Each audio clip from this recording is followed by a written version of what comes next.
October for the last few years, the traditional Tennessee-Alabama game. But there's a new tradition in Tuscaloosa today, and that's going to be booing Phil Fulmer lustily. It's his first game back in the state since that whole controversy that put Alabama on probation. They believe Fulmer helped turn them in against the NCAA. Tennessee has lost 6 straight against the top 10 at home, but these Vols veterans have been a part of road wins against Miami, Georgia, LSU this year, so they're tough on the road.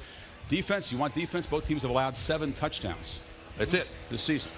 Tennessee's only allowed 1 touchdown pass all season long. The Tide offense, Kirk, they're searching for ways to make plays without Tyrone Prothro, who's out, of course. And last play to beat Ole Miss last week, is that a real cause for concern? Well, I think it's not only do they miss his playmaking ability, I think they've lost their rhythm. And I think they're still searching for that. And they still have to rely on their defense. And they'll have to rely on their defense today to beat Tennessee. Tennessee's offense will have a hard time making big plays, producing big plays. They've not been able to do it all year. They're going to have to be patient. They're going to have to be consistent to move the ball against this Alabama team. Very physical. Bama's one of the best defenses in the country. They can attack the run and then put plenty of pressure on quarterbacks when they drop back to throw. Mark Anderson, number 47, has been all over the place this year and relentless in his attitude. Tennessee, Chris touched on it, their 3 toughest games. They've been on the road for 2 of those. I think Tennessee, something's missing. They're not playing with any passion. The only time we've seen Tennessee play with passion was in the second half against LSU when they came back to win that game. They'll be more competitive. They'll play with heart. But Alabama's defense and Brody Croyle get it done. Roll Tide, they beat Tennessee in a very low-scoring, close game. And I know this is you two guys' favorite right here. Rocky Top, Rocky Top, Rocky Top, not so fast. I'm telling you, this is a game of urgency for old Tennessee. They got to have this one or they have a lousy season. And when their back's against the wall, they play the best. Ask LSU. These guys can play. Earlier this year, Tennessee quarterback Rick Clausen led Tennessee to a comeback win over LSU, and he loves to throw the ball to his speedster, number 9, Brent Smith, and number 1, Jason Swain. They both can catch the ball and they can run. And then after that, Gerald Riggs, number 21, is an excellent runner. I think I agree with Kirk. This is a low-scoring game, defensive game. But I'm going with Rocky Top in an upset. Come on. If you're going to sing it, you got to. All these years, you don't know the words beyond 2 words. I tell you what, you talk about urgency and back to the wall. Randy Sanders, the offensive coordinator of the Vols, there's a FireRandySanders.com website. There's a lot of them out there, but they got whole new words for Rocky Top. And it says, Rocky Top, you'll always be underachievers of the SEC. Now that's their lyrics on that website, but they can erase that today. The Big Orange can get this one. Yeah. All right. Not going to happen. Well, talking about the SEC, Georgia rolling along undefeated. They're on letdown alert today against the Hogs between the hedges. Yeah, such is the state of Alabama football. At 6-0, ranked 5th in the country and leading the SEC West, the Tide is rolling and has once again joined the ranks of the nation's elite. But the college football season doesn't truly begin until the leaves have turned a golden hue. As the days of autumn slip past the 3rd weekend in October, it means only one thing in the SEC, a renewal of the annual border war between Alabama and Tennessee. The Crimson Tide and the Vols, the 2 most decorated teams in the history of the conference. For 75 consecutive seasons, 88 overall, these 2 schools have used each other as a measuring stick of success. Once again, the outcome will help define the balance of power in the SEC. Alabama playing for redemption. Tennessee struggling, searching for salvation. But only one will revel in celebration.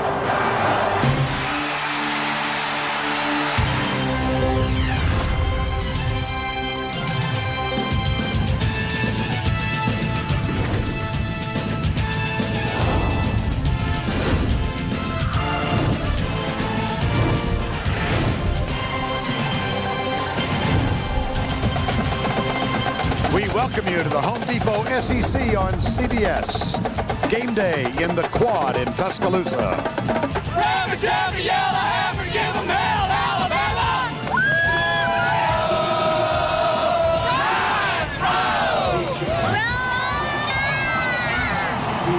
Things have been rolling for the Tide, and they're rolling inside Bryant-Denny Stadium, where a full house awaits the appearance of the Tennessee Volunteers as they take on the Alabama Crimson Tide.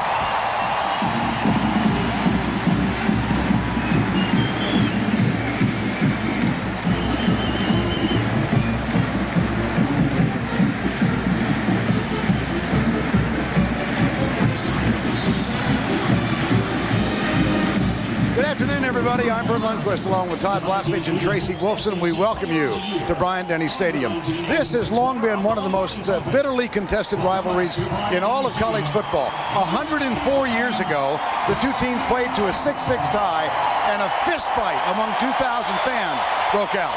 In this century, tensions have risen recently because of off-the-field events.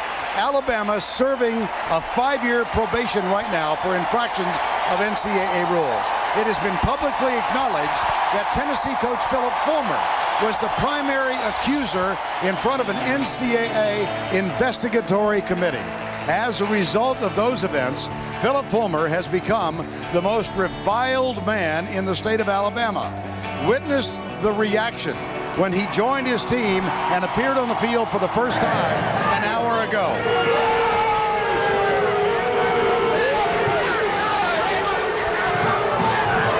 Well, those events act as a subtext for this rivalry that's renewed this afternoon. Between the lines, most recently, Tennessee has dominated. They've won 9 out of 10, but they've wilted this year. And Alabama has blossomed like a flower. They're undefeated 6-0, and Brady Croyle has been terrific, Todd. He sure has, and this Alabama team goes as their quarterback Brody Croyle grows, and I think there's a couple things that make him special. Number one, he has a very unique right throwing arm. He can really throw the football. Well, how do you see this one evolving today? Well, I think the intangibles will be important. Special teams, turnovers, field position. But I also think it's going to come down to defenses. Both these teams fast and physical. D'Amico Ryans, Kevin Simon, two of the best linebackers in all of college football. Which defense can impose their will on the other team? And the way we'll know that is how they defend the run and how they pressure the quarterback.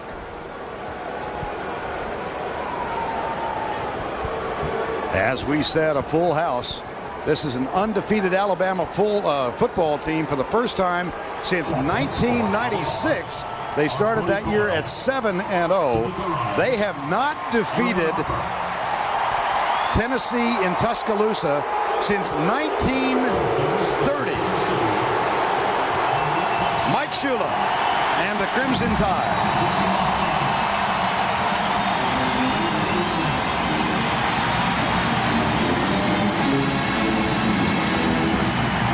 Phillip Fulmer and the Volunteers. Kick coming up.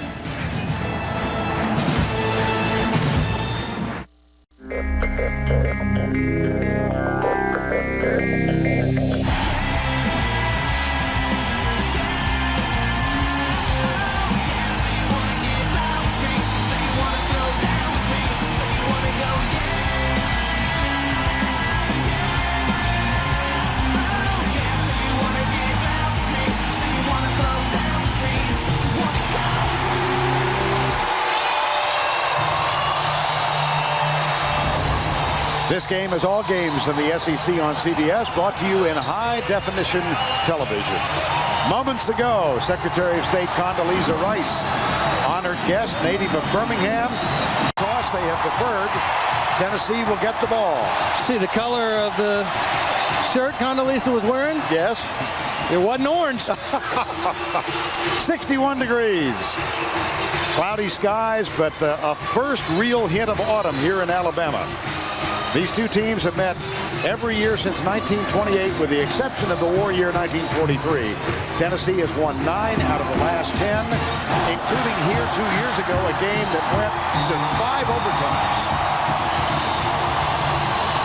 Well, right away, you can already feel the atmosphere here is going to be very similar to what it was a few weeks ago in the Florida game. And Tennessee on offense first will have to deal with that crowd noise on the opening possession of the game. Jamie Christensen kicked off last year. He's also the field goal this year for the first time. The hero of last week's win at Ole Miss. Lucas Taylor, the true freshman. A yard back in the end zone, brings it out to the 10, and is nailed. Great football team, Todd. Their special teams have been awful. The only thing they've done well all year on special teams is cover kickoffs. Everything else has been very poor. Rick Clausen gets the start for the 3rd game in a row. From the 10. Handoff. Gerald Riggs across the 10 out to the 12. Guess who made the tackle? D'Amico Ryans. We'll call his name a lot. I formation again. We expect them to run the ball more today out of the I than they have in the last couple of weeks, and this time Riggs is out to the 18-yard line. Defensively for Alabama, this has been an outstanding, their 33rd game today each.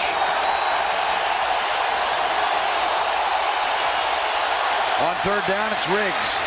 Darts to his right, across the 20, 1st and 10, Tennessee. Tackle made by Freddie Roach. And a nice call by Randy Sanders. They've gone with 3 running plays in a row. Alabama thinking pass all the way. They were coming with a pressure defense to get to the quarterback. There's Randy Sanders. They slipped the running play in for the first down conversion. At the 21. Ball at the 21. Tennessee, a bye last week, but they're coming off a resounding defeat at home to Georgia. Different looking formation here for Tennessee. Sure Almost a full house backfield. And Riggs skips through to the 25-yard line. And while we have a moment, let's check in with Tracy Wolfson. Thanks, guys. Tennessee used their bye week to not only heal their bodies, but to heal their souls. On Monday, all the seniors got together to talk about turning around what has so far been a disappointing season. Right tackle Jesse Malona told us no one comes to Tennessee to be a 3-3 team. We are not a 500 ball club. He added, we are playing for pride now, and we refuse to lose. And guys, if we've learned anything from covering Tennessee, it's that they play their best when their backs are against the wall. Certainly in the last 4 or 5 years, Tracy, that's absolutely true. 2nd down and 6. C.J. Phaeton is on the floor. He did not play last week because of a high ankle sprain. Here's Riggs again as they run it again, and this time with less effectiveness out to the 28-yard line. Freddie Roach and D'Amico Ryans. Well, on the road in the last couple of years, this Tennessee team has shown great resiliency. In 2001, one of the best games we've ever seen, 34-32. In 2002, they lost to Georgia, but they went to Miami and won in 3, and at Georgia last year after a home loss to Auburn. So they really have rebounded well. 5 rushes, no passes yet. Here's the first, Rick Clausen. That is, they can point to that. They can point to that as that's their history, you know, and that's been their tradition. But the bottom line is every team is different. And this year's team has not been able to capitalize yet. I mean, now they went to LSU and they won a tough game on the road in that ball game. But right now, it's not about talking. It's about playing. And they've said all the right things for the last 2 weeks. Now it's time to show it on the field. 3rd and 9 rather than 3rd and 4. Changes things considerably. Here comes the blitz. Clausen in trouble. Gets rid of it. Corey Anderson, the fullback. He is a load at 270 pounds, but he is caught a yard short at the 30-yard line. So 2nd and 4, or 3rd and 4 goes to 3rd and 9, and they come up short. But an excellent effort by Corey Anderson. I thought he was going to get it there with his second. Here's Britton Colquitt, the freshman, and this is not a terribly effective kick. DJ Hall, though, he's struggling. Yeah, Colquitt is really struggling. He is. He's had a poor season in terms of net punting, just under 30 yards. They're last in the SEC in net punt, and that one didn't help his average at all. That one went all of 33. First time out of the ball game, Alabama has the football.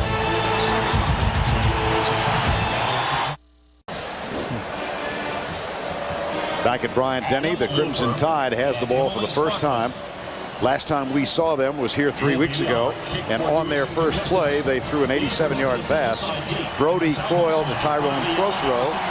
See what they've got in mind as they open this game. A healthy Brody Croyle has been brilliant. Yes. And I think we'll see a lot of early down passing from this team. Like this. Keith Brown has it. Stiff arm. He's caught and dropped at the 43-yard line. Let's speak Mike Shula in his 3rd year as the head coach. And the sun breaks through for the first time. Darby is the sole setback. Croyle will throw. 4-man rush. Deep right side. Kenneth Brown. And he can't get the separation. And they went right after Inky Johnson, who is in there because of the injured Jason Allen. Right away, they challenged him. Harrelson, Harrell, Mahalona, and Hall. Jason Hall, John Chavis, former Tennessee player, the defensive coordinator at Tennessee. He's got an excellent defense this year. Their front seven as good as anybody. Their front four, a lot of depth. They rotate a lot of guys through there. Here's Coyle back. Keith Brown cuts underneath and grabs it for the first down. He fumbles the ball. Nope, they're going to rule that. Oh, it is a fumble. Yes, indeed. Harrelson comes up with it. I really thought it looked like the ground caused the fumble. Single coverage. They went after Inky Johnson again. It's a nice throw and catch. Does Inky rip the ball out? He sure does. Well before he's down on the ground, Inky Johnson rips the ball out. So 2 times they go after him. He covers the long one, and he causes a fumble on the second one. That is just the 6th fumble lost this year by an undefeated Alabama Crimson Tide. It gives the Volunteers terrific field position. Tim All right, Tim, we did see that. Joe Tereshinski in a quarterback for DJ Shockley. Here's Jason Allen. Dislocated hip 2 weeks ago, but feeling well enough to make the trip. And a congratulations for Inky Johnson, who took his place. And I'm sure he doesn't feel great being on those crutches on the sideline, but his presence is invaluable for this Tennessee football team. From the 49, Clausen, play fake, comes to the near side, and a diving catch is made by Chris Hannon, number 13. No, now they're going to rule that it was an incomplete pass. Well, it wasn't a very well thrown ball by Rick Clausen. He had single coverage and he had good protection, and this should be just throw and catch, but behind and low, and that's a difficult catch, and you can see the ball scoot across the ground there. It's fair to say that one of the disappointments for this Tennessee team this year has been the relatively modest play of a wide receiving corps. Yeah, I mean, they've all caught balls, but nobody has been a big play threat, and they thought they were going to have a whole stable of big play threats. 2nd down and 10. Here's that unusual formation, and Riggs is popped. All right, thank you, Tim. That Big Ten is unbelievable. Yeah. You see Tennessee 98th points per game, 83rd overall in offense. Clausen, interesting play, effective play. Hannon again goes right. He's a big guy, and he gets all the way to the 29. 22-yard gain. Well, this was a designed wide receiver screen, anticipating some pressure, and they got it. Juwan Simpson's going to come on the blitz, but it doesn't matter because it's a design screen, so Clausen knows he's got pressure, get rid of the ball quick. Anthony Madison not able to make the play. Rich Gandy, the center, with a good block downfield and a huge conversion on 3rd. That's a gain of 22. Fresh set of downs at the 28-yard line. Robert Meacham is to the near side. 2 men wide right. Draw play. Riggs up the middle. Scoots inside the 20. This all began with a turnover, a fumble forced by Inky Johnson. Tackled by Roman Harper. And again, you see Tennessee playing a little bit differently. A lot more I formation, power football. And the advantage that they had, as you see the good blocking up front, is they had the off week. So when they played Georgia 2 weeks ago, they were mostly shotgun spread, 4 wide receivers. It's hard to change gears in 1 week of practice and say, okay, let's go back to I formation power football. But because they had that extra week, they had a lot of time to work on what they wanted to do here. 1st down and 10. Clausen back, quick drop, and a nice catch at Jason Swain at the 9-yard line. Well, this has accomplished one thing already. The crowd is very, very quiet. Well, if you force turnovers, and then if you drive the football, and particularly if you drive it by running the football, it makes the crowd very quiet. And it puts a defense on their heels. We talked about both of these defenses being able to dominate. They can only dominate if they can dictate what you do, if they can make you one-dimensional. So the other side of that coin offensively, you want to have balance. You want to mix run and pass, and Tennessee is able to do that right now. Need that much for the 1st down.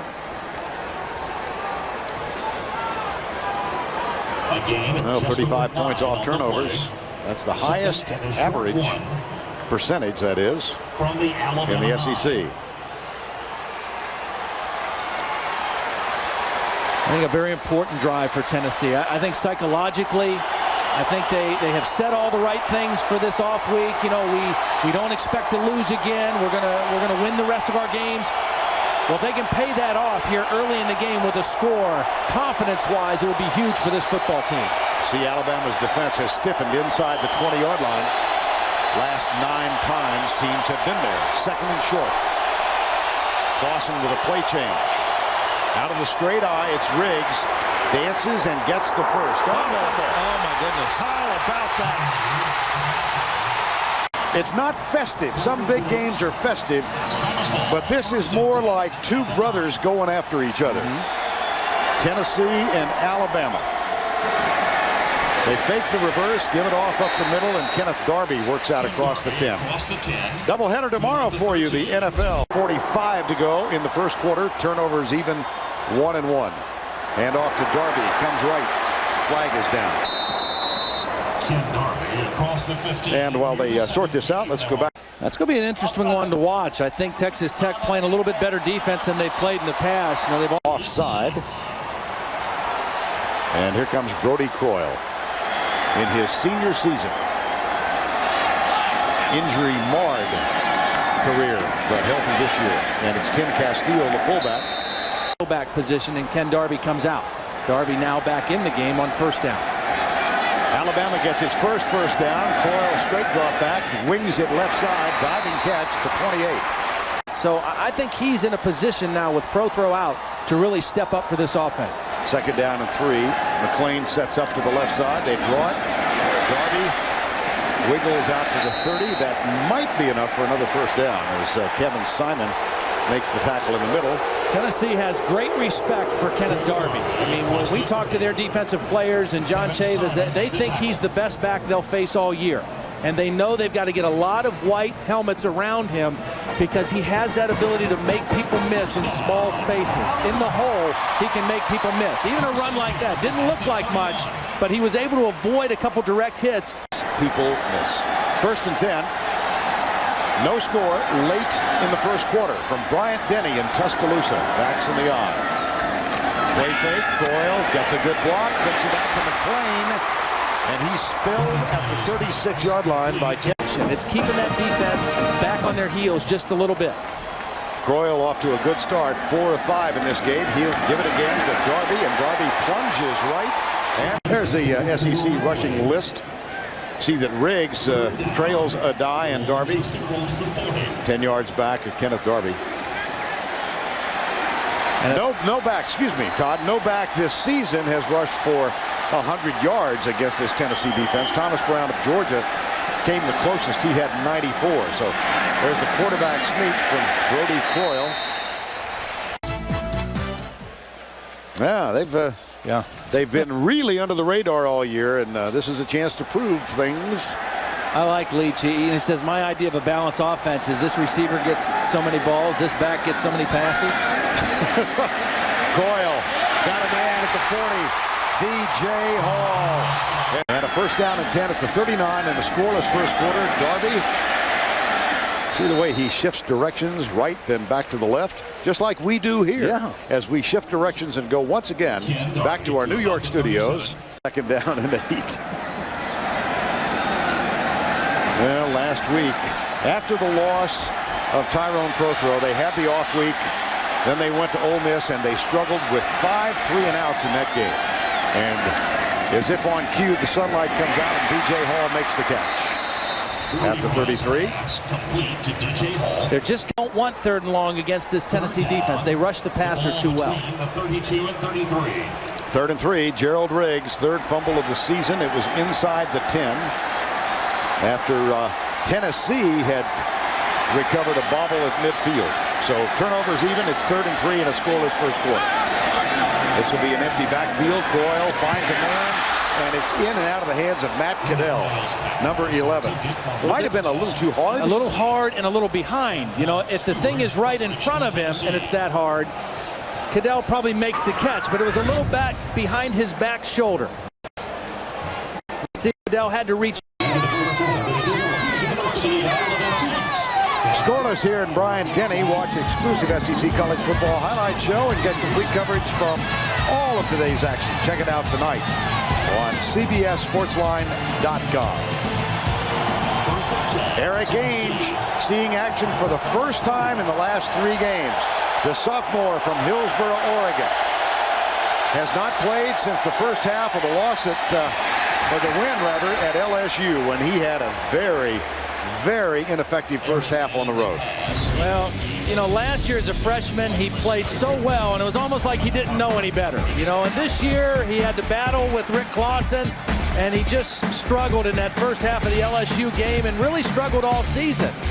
And they went with Rick Clausen the second half. He brought him back after being down 21-0. But he's practiced well, and he's kept his head in it for the last 3 weeks, and we knew he'd play today. Here's the handoff to Riggs. This one will probably come back. Let's see. There's a flag down. Now 2 flags, 3 flags. 2 more, and we can have a parade. Yeah. And the third helmet we've seen come off in the game. I mean, these are 2 very physical defensive football teams. 2 Tennessee helmets, 1 Alabama helmet now laying on the carpet. Thomas Ritter is the referee today. As did we, that Eric Ainge would see action today. Said, it's out of my hands. All I can do is do the best I can when I'm playing. He has started and played both games. Here's holding against Tennessee, so it's going to come back. And for the season, no question, his numbers have been better than Eric Ainge's. And the team, you know, even though they have hurt themselves with penalties and drop balls, when they have been effective, it's usually been with Rick Clausen in the game. The offense has been more efficient. Now, Eric Ainge, if it gets into just throwing the football, he has a better arm and the ability to make bigger throws. Play. Illegal formation on the offense. That penalty is accepted. Holding 84. That is declined. 5-yard penalty. Second down. I think that was a mistake. Why would you decline? Unless the holding was at the point of at the end of the run, the spot of the foul, okay. And the illegal formation is at the line of scrimmage. So there we go. And it's second down. Eric Ainge, Hillsboro, Oregon, had a terrific season until he separated his shoulder in the last play of the first half against Notre Dame last year. And has had really a tough time of it this season. Here's the handoff to Riggs again. Riggs across the 30 and back near the original line of scrimmage into the hands. This Alabama defense led the nation in total defense last year. They brought 9 starters back this year, and they're on the same kind of track. Right now, first in the SEC, 5th in the country in total defense. That's the end of the first quarter with our scores zip. We'll return to Tuscaloosa after this message and a word from your local stations.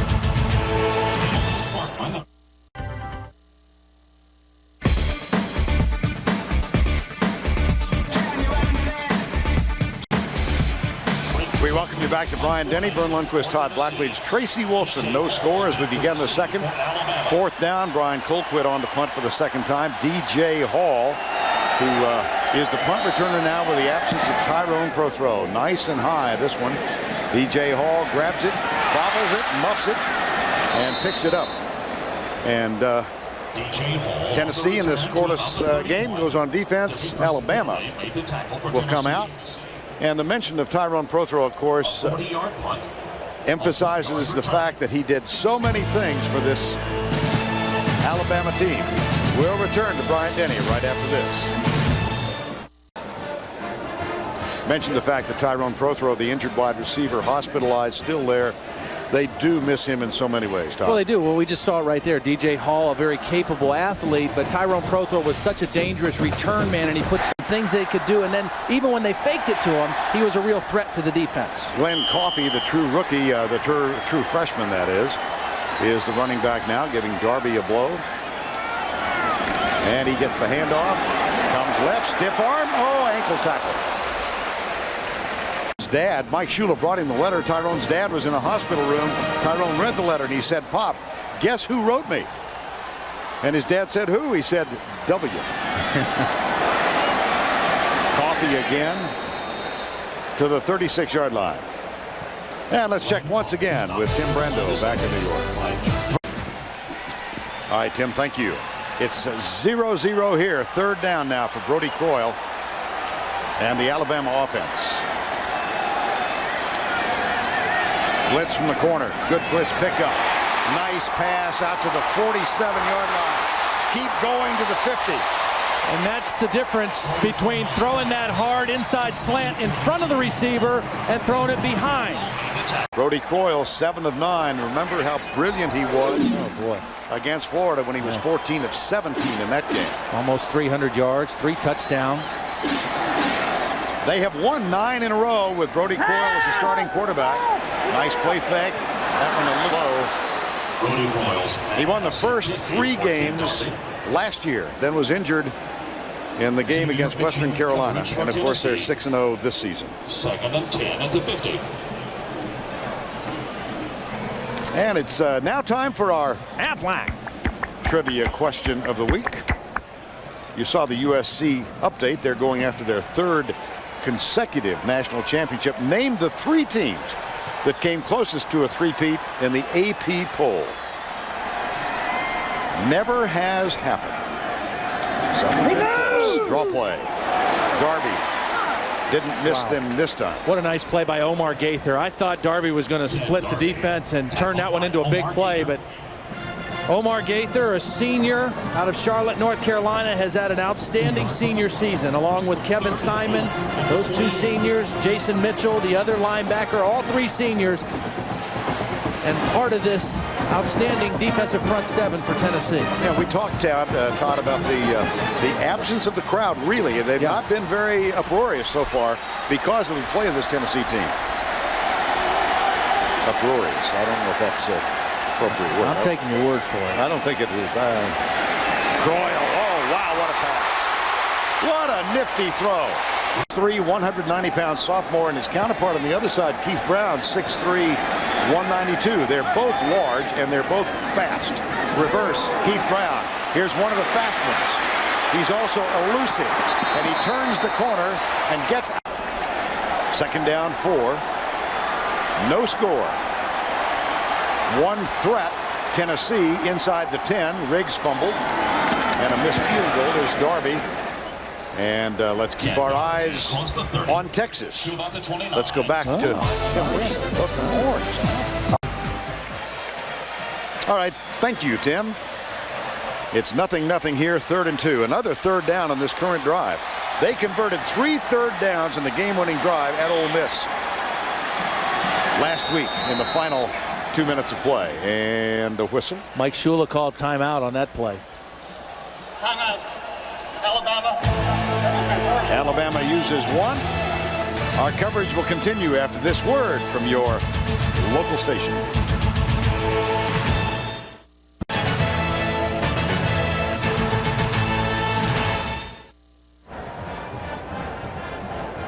Welcome back to Tuscaloosa. Before last week's game-winning field goal, there was a sense of urgency amongst this Tide team. Right tackle Kyle Tatum told the to find out about ourselves. Yeah, and I'll tell you, Brodie Croyle was magnificent in that final drive. He ran for 22 yards. He threw for 38. He was 3 for 3 on 3rd downs. And he's got another 3rd down and 2 here in the ball game. Alabama so far 3 of 5 on 3rd downs. Play fake. Croyle goes deep. DJ Hall pushing and shoving and out of bounds. I thought he was reaching for his flag. I did too. He was definitely reaching into his right pocket for the flag. Out of bounds. Jonathan Wade in coverage for Tennessee. Michael Williams, the field judge. 4th and 2. He was either reaching for his flag or he developed a sudden itch. Well, yeah, I think he was reaching. Yeah, he's reaching. Look at that. And then he saw the ball was out of bounds. He said, no, I think I'll just put it back. Well, he got it half out. It's a half a hanky play. There was some hand fighting in there, but both players out of bounds when the ball came down, and that's probably why Mike Williams didn't make the call. Needs to restuff the hanky. They'll go for it on 4th down. Kenneth Darby in the backfield. They'll throw it. Ball. Drill it. Incomplete. Goes over on downs, intended for Matt Goodell. That's very interesting. Mike Shula told us yesterday, he said, you know, 2 years ago in the 4th quarter, we had a 4th down, and I went for it, and we didn't make it. And I don't know if I'd do that, but the fact that Christensen missed the first field goal attempt from a similar range, I think he felt like he wanted to go for it this time. Keith Brown looked like he could make the catch. Not able to pull it in Tennessee. dodges it again and gets their offense back on the field. Back in Alabama, scoreless game. Jamie Christensen missed earlier from 50 wide left. Would have kicked either a 46 or 47-yarder, but it would have been into the wind. He missed the 50-yarder with the wind, and I think that's why Mike Shula went for it on 4th down, and a drop pass ended the drive. Rick Clausen back at quarterback, and Arian Foster has replaced Gerald Riggs at running back. This is Foster, number 27. And a nice piece of running out near the 37-yard line. And we have already seen way more I formation, 2 running backs, tight end offense out of Tennessee than we've seen in a long time. 2 weeks ago against Georgia, they thought they could win by throwing the football. Obviously, they say, you know what, we've got to get back and run the football. Let's challenge this Alabama defense right up the gut. They're fast, they run from side to side, they cover well against the pass. Let's run at him and see if they can defend our run. Foster remains in the backfield behind Corey Anderson, gets the handoff, gets a block from the right side, and he's got a 1st down plus out to the 45, 46-yard line. Across the 45, tackled by Charlie Pepper. I mean, this is a big physical offensive line, very powerful. They got a 270-pound fullback, and yet they have not been able to run the football very well all season. Gerald Riggs on the sideline, standing alongside running back coach Trooper Taylor, who is signaling plays in. Swain breaks the huddle, goes wide to the left. 1st and 10 in a scoreless game. 9:40 to go, first half. It's a play fake. Clausen under pressure, throws it out. Caught. What a throw. What a throw under pressure. Chris Brown, the tight end. Wallace Gilberry was right in the face of Rick Clausen, and you teach a quarterback on a bootleg, you must get your head and eyes around right away, which he does. And so as soon as he did that, he knew he was going to be under pressure. He stopped quickly, set his feet, and made the accurate throw on the crossing route. If he's slow getting his head and eyes around, that's a sack all the way. Gain of 18 inside the 40-yard line. 1st down and 10. Here's that almost a double wing formation again. And they hand it off to Foster up the middle. Arian Foster. Tackle made by D'Amico Ryans, number 35. See, the strength of this Alabama defense is really their back end. It's the 3 linebackers, it's a couple good edge pass rushers, and it's their safeties. The defensive tackles do their job and they fill their gaps, but they're not dominant type defensive tackles. And right now, Tennessee is really challenging them on the inside running game. That's Rudy Griffin. Started his career at the Citadel, transferred, had always dreamed of playing at Alabama, walked on, now a 2-year starter. Reverse.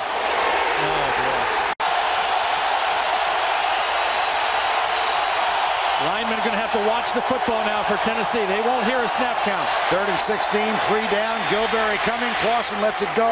Skips incomplete. Might have Clausen under pressure from Mark Anderson. Good pressure. 3rd and 16. Those defensive ends pin their ears back. Might have been a little early contact on the receiver, but incomplete nonetheless. Huge play. Wallace Gilberry on the reverse. Britton Colquitt to punt for the 3rd time. DJ Hall perched back at the 10-yard line. See if this goes toward a corner.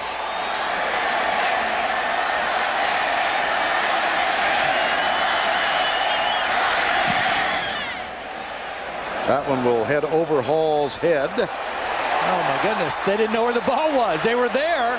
I think that was Chris Hannon was down there, the wide receiver in position, but had no idea where the ball was. Wow. Tennessee had a chance to down that one inside the 5. But Hannon's still looking for the ball, and it's behind him. And Colquitt's reaction? What are you thinking? Just kick the ball. We're still scoreless. 7:22 to go. First half.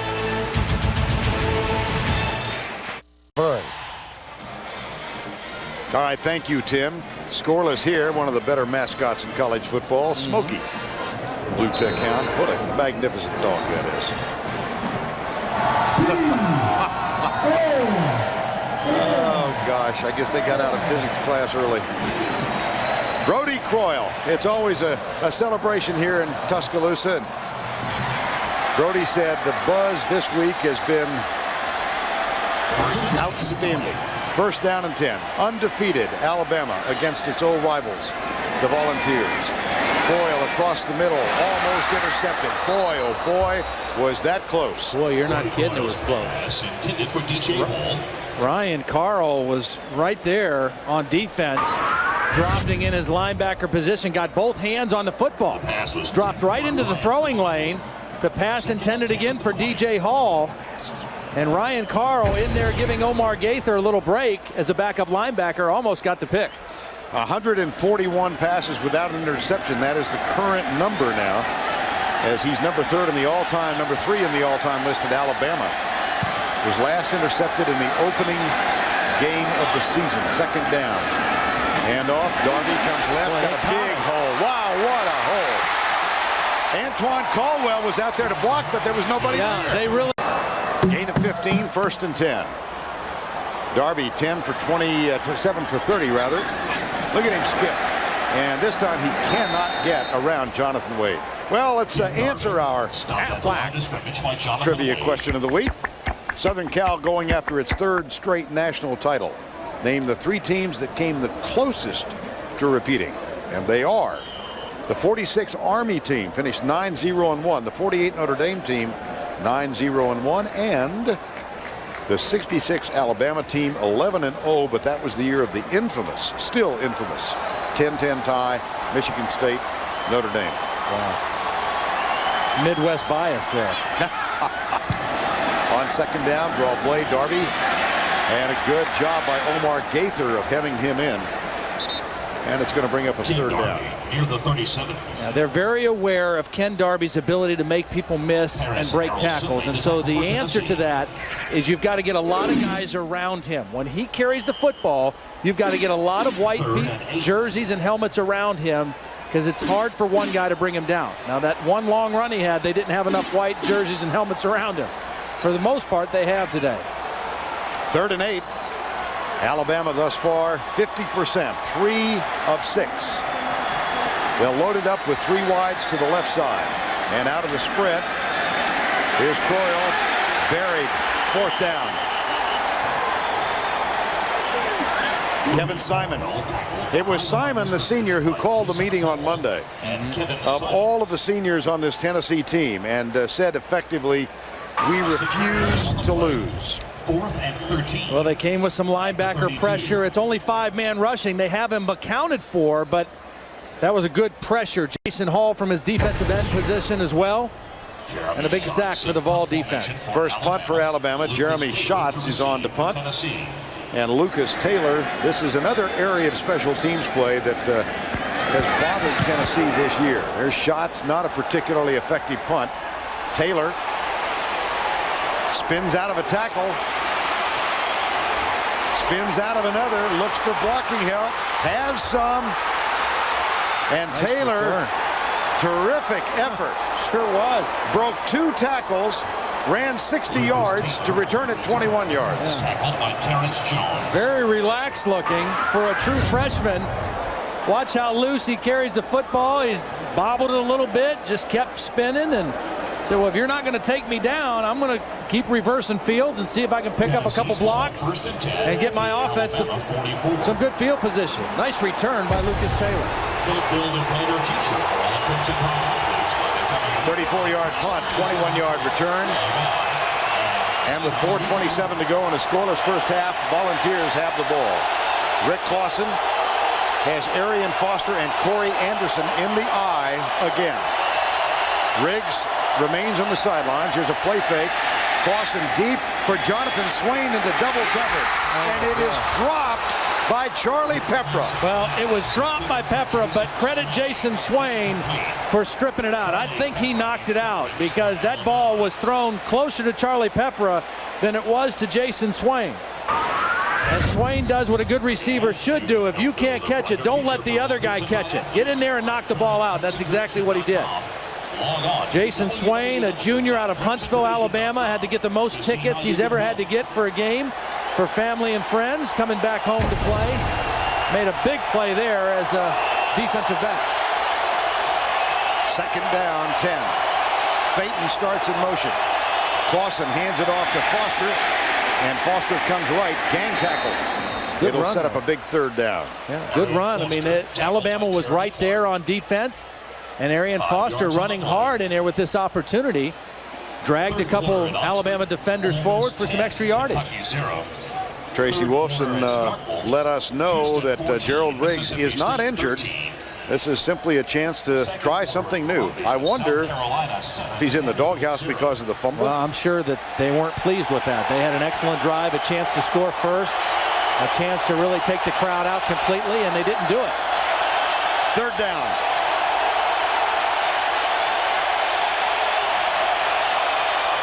Draw play. How about that? 4th down. 3rd down and 5. They opt for just a straight run out of the I formation. I don't know if they're in James Wilhoit's range here or not. His longest of the year, 46 yards. And he's got a couple of 50-yarders on his resume. One a year ago, one 2 years ago, and they are kicking with the wind behind them. They are going into the wind. This would be a lengthy one, would it not? Let's see. There's Philip Fulmer trying to make a decision. Well, and the problem, too, is he's had 2 kicks blocked this season. And the longer a field goal attempt, the more tendency there is to kick it lower and getting it blocked. And you certainly don't want a block kick in this situation if you're Tennessee. Well, we'll let the play clock wind down to near 0 and then use the timeout so we can further contemplate what we want to do. It's Tennessee against Alabama. The contemplation continues in Tuscaloosa with 2:50 to go in the first half. They're going to go for it. Philip Fulmer told us on Wednesday that James Wilhoit is kicking as well as he ever has. He did have those 2 blocked, and this is a tweener. It would be 53 yards. But so. I don't think he kicked well in pregame. I don't think he looked too good kicking it in pregame. And I think Philip Fulmer says, you know, we've run the ball pretty decent. We've got some momentum offensively. Let's see if we can pick it up here. Well, he's got David Holbert and Arian Foster on either side, does Rick Clausen. It certainly doesn't look like a run formation, even though there's 2 backs. They're in the shotgun on this 4th down play. 4-man down for Alabama. They bring only the 4. Clausen gets good to blocking, and it's incomplete. Intended for Brett Smith, number 9. Rick Clausen's pass intended for Brett Smith, incomplete. D'Amico Ryans in coverage. D'Amico Ryans defending. Good protection for Clausen. He has a good pocket. He has a good throwing lane, and he makes a good throw. And that's Brett Smith not making a good catch. They had it. They had a chance to keep this drive going, and instead now they give the ball back to Alabama. They've had Tennessee in this first half has had a field position edge. Their average starting has been their own 36. Alabama's their own 24. After that miss, now Alabama gets the ball on their own 36-yard line for Brody Croyle, and 2 minutes and 44 seconds left.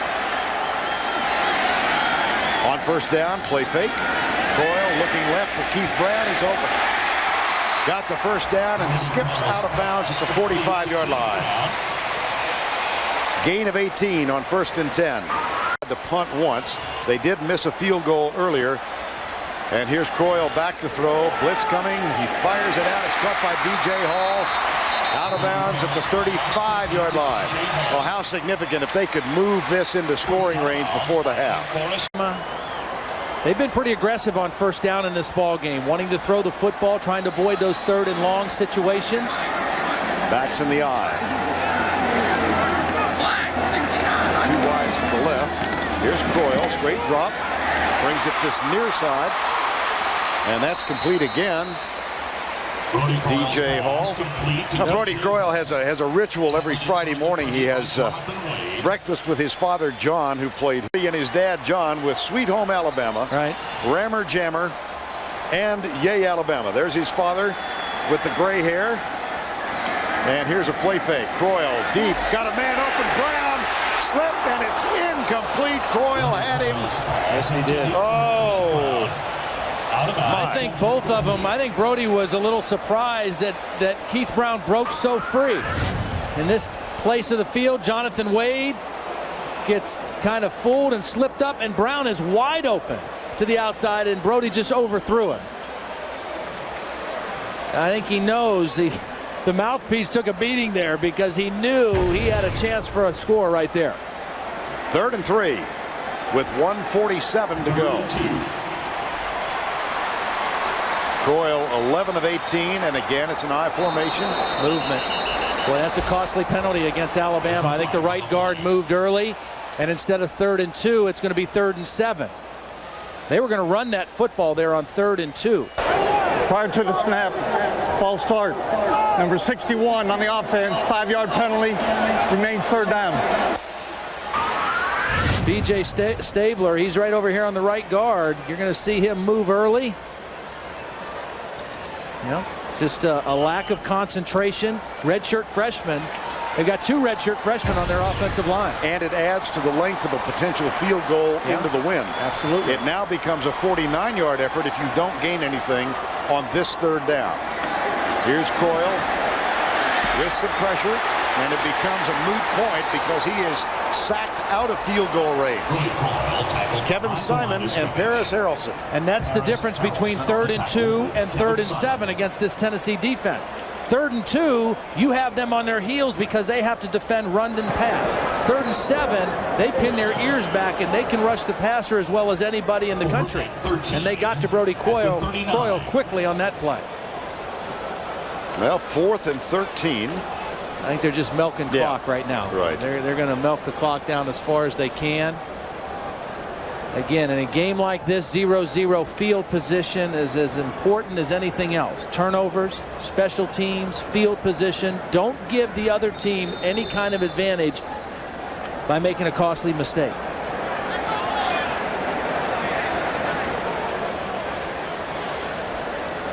Alabama has used a timeout with 57 seconds to go. So the scoreless tussle will continue after this.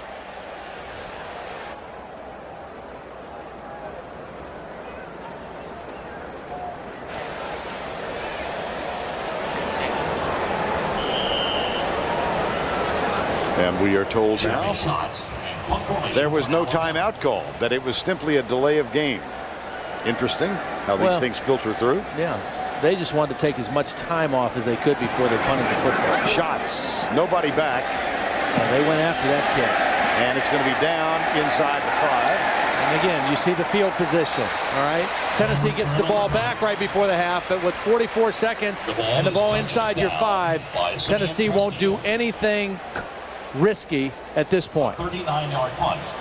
This Halloween season, CYTV Guide says, How I Met Your Mother, Monday on CBS, America's most watched network. That's a little tongue twister. Yeah, it is. Huh? Rick Clausen and the Tennessee Volunteers.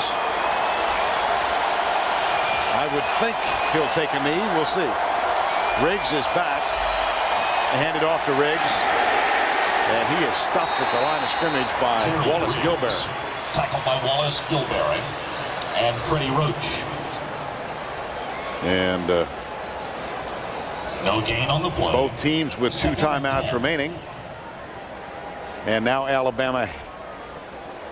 I hesitate to say this too quickly.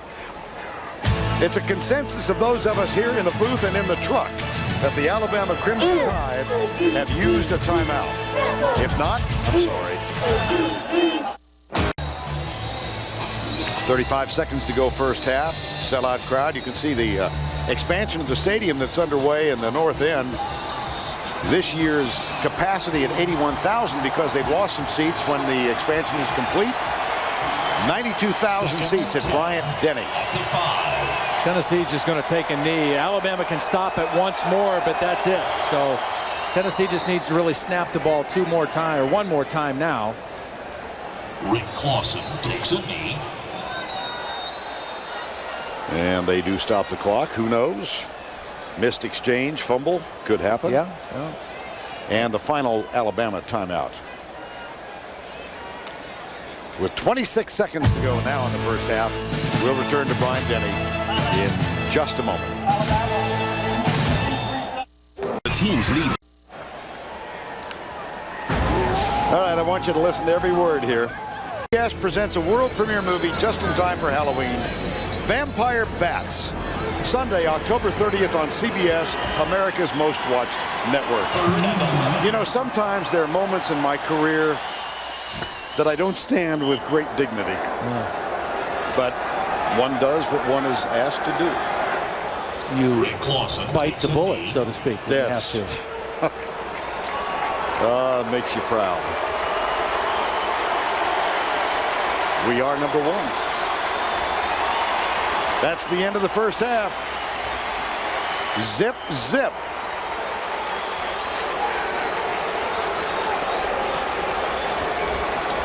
And that's the end of the first half. Alabama 0. And we're ready for our conversation with Mike Shula, and it's presented by Charles Schwab. Let's go down to Tracy. Thanks a lot, Coach. Another missed opportunity on that final drive. How do you get the offense going in the second half? Well, we just got to tighten it up a little bit. You know, we had the one fumble early. We had the drop there on 4th and 2 that Keith Brown just missed. But you know, to do that, to move the ball against these guys, we got to be consistent. We're going to try to make first downs on first and second down. We've got too many third downs right now because, as you saw at the end there, they're pretty good rushing and passing. Thanks a lot. Good luck. That's the end of the first half. Our score is 0-0. Now let's go to Tim Brando in our New York studios. All right, thank you, Vern. Coming up on the Geico Halftime Report, Archie Manning joins Spencer and me. We'll have all of today's scores and highlights, including Georgia gets a close win, but did they lose their quarterback? More on that after this word from your local station. CBS Sports presents the Geico Halftime Report. Geico.com. 15 minutes could save you 15% or more on car insurance. Hello, everyone, and welcome to the Geico Halftime Report. I'm Tim Brando. With the situation in Tuscaloosa, a scoreless tie. I'm joined by Spencer Tillman and special guest Archie Manning. Archie, this is like a throwback to the good old days. I think General Naywin and Bear Bryant would like this game. Mike Shue was talking about what they're doing on third down. They may start punting on third down. Huh? Philip Fulmer's playing this game exactly where he wants. A 0-0 defense, both stalwart on both sides of the ball. They've got to play the perfect storm the second half does Tennessee to win this ball game. All right. Well, there actually have been some scores in other games. Southern California tends to do that. CBS Sports presents the Geico Halftime Report.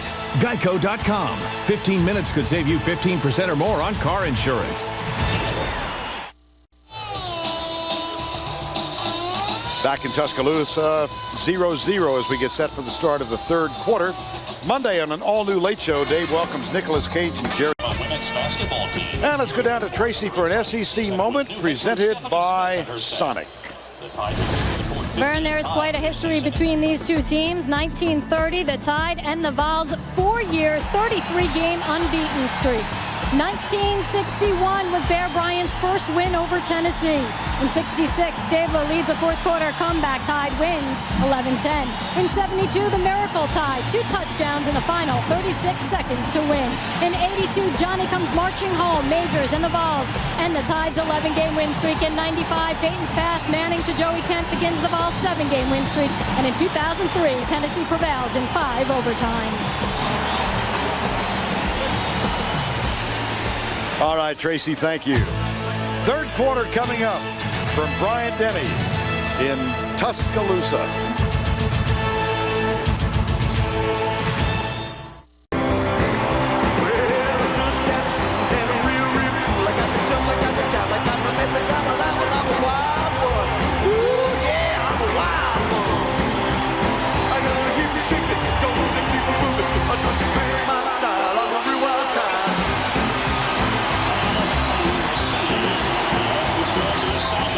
Full house at Bryant Denny, Tennessee and Alabama. Philip Fulmer calling it an old-fashioned SEC slugfest.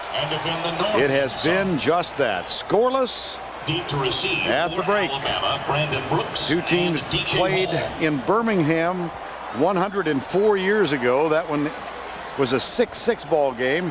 and remembered in part because a fist fight broke up as darkness was ending the game between 2,000 fans. Well, we're scoreless here, but no fist fights. It hasn't been boring, just low scoring. Yes. Ooh, I like that. Yeah. Will Hoyt will kick off. DJ Hall, one of the deep men. Brandon Brooks, the other. They'll let it go. And that one goes back Alabama's ball, 1st and 10 at the 20. into the end zone and out to the 20, and Alabama gets the ball. What are your thoughts on the first half? Well, it was a very even first half. Neither team able to run the football on the other defense. Neither team too good on third down offensively. Both teams had a turnover. So it was kind of played to a stalemate, and that's why we have the 0-0 score. I think this second half, those intangibles are still going to be a huge factor. Special teams, turnovers, field position, and then which offense can make some big plays in the passing game. They got to get some big chunky yardage out of the passing game instead of the run.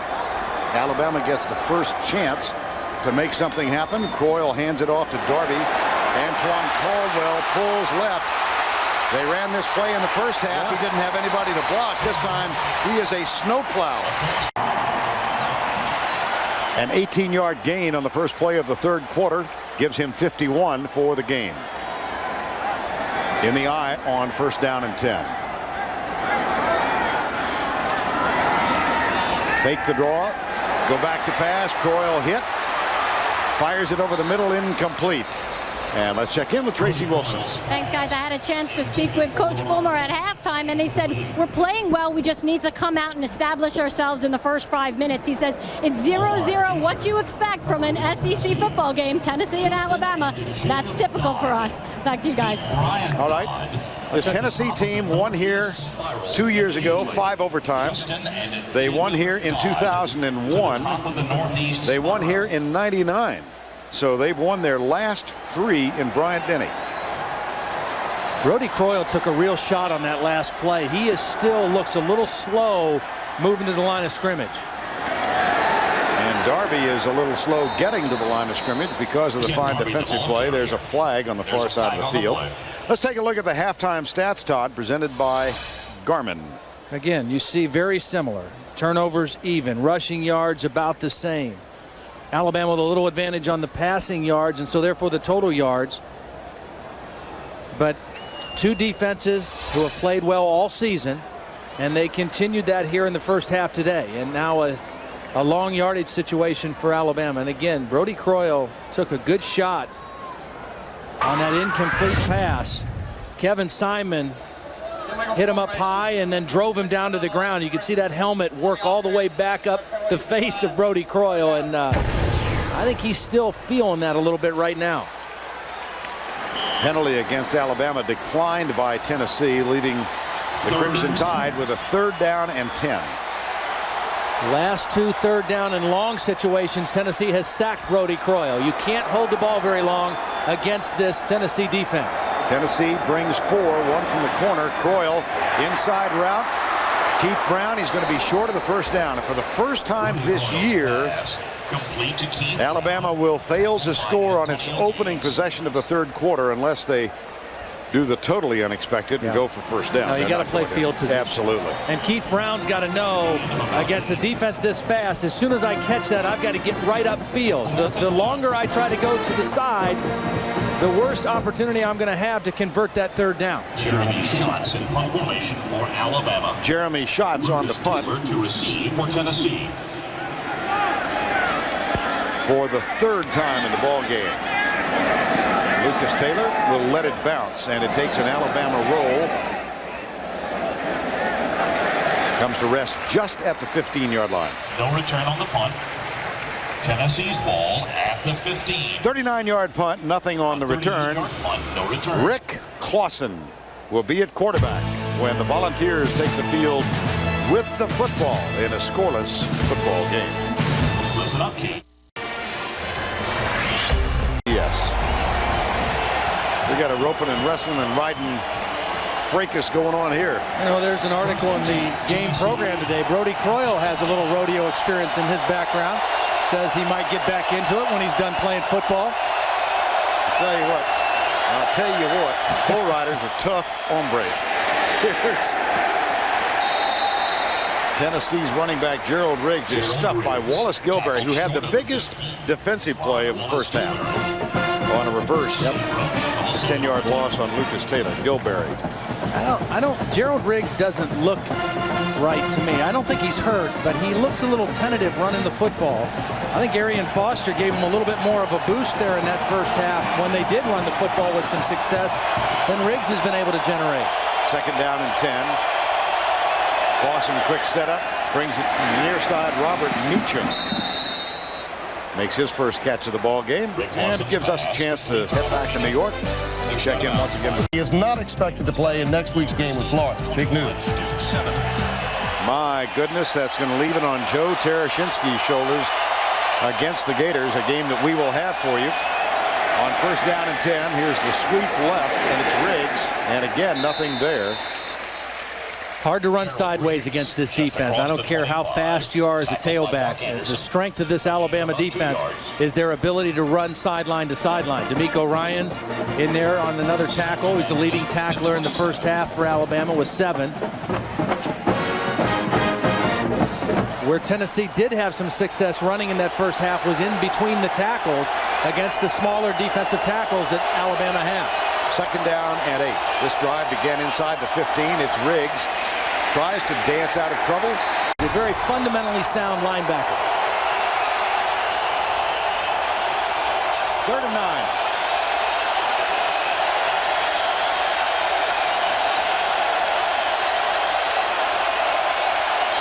Motion. There are flags on Might be motion offensively. That's Mark Anderson indicating that. Yeah. They don't normally stop the play if it's against the defense. Right. Unless he made contact.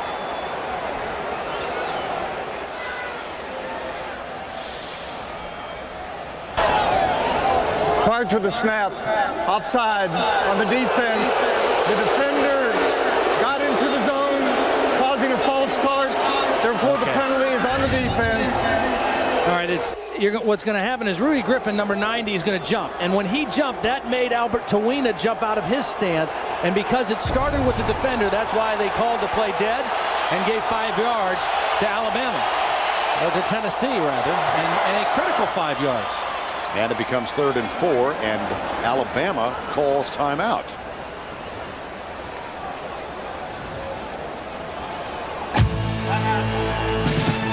Zero from Bryant Denning. Back in a moment. Garmin, Charles Schwab, and by Geico.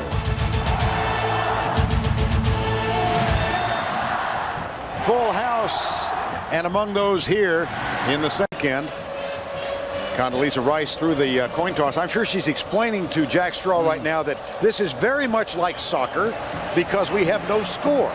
Right, that's exactly right. It's 0-0. See if Tennessee can take advantage of that costly penalty on the 3rd and 4 now instead of 3rd and 9. They were 2 of 7 on 3rd downs in the first half. Play clock running down on Rick Clausen. He might have to burn a timeout here.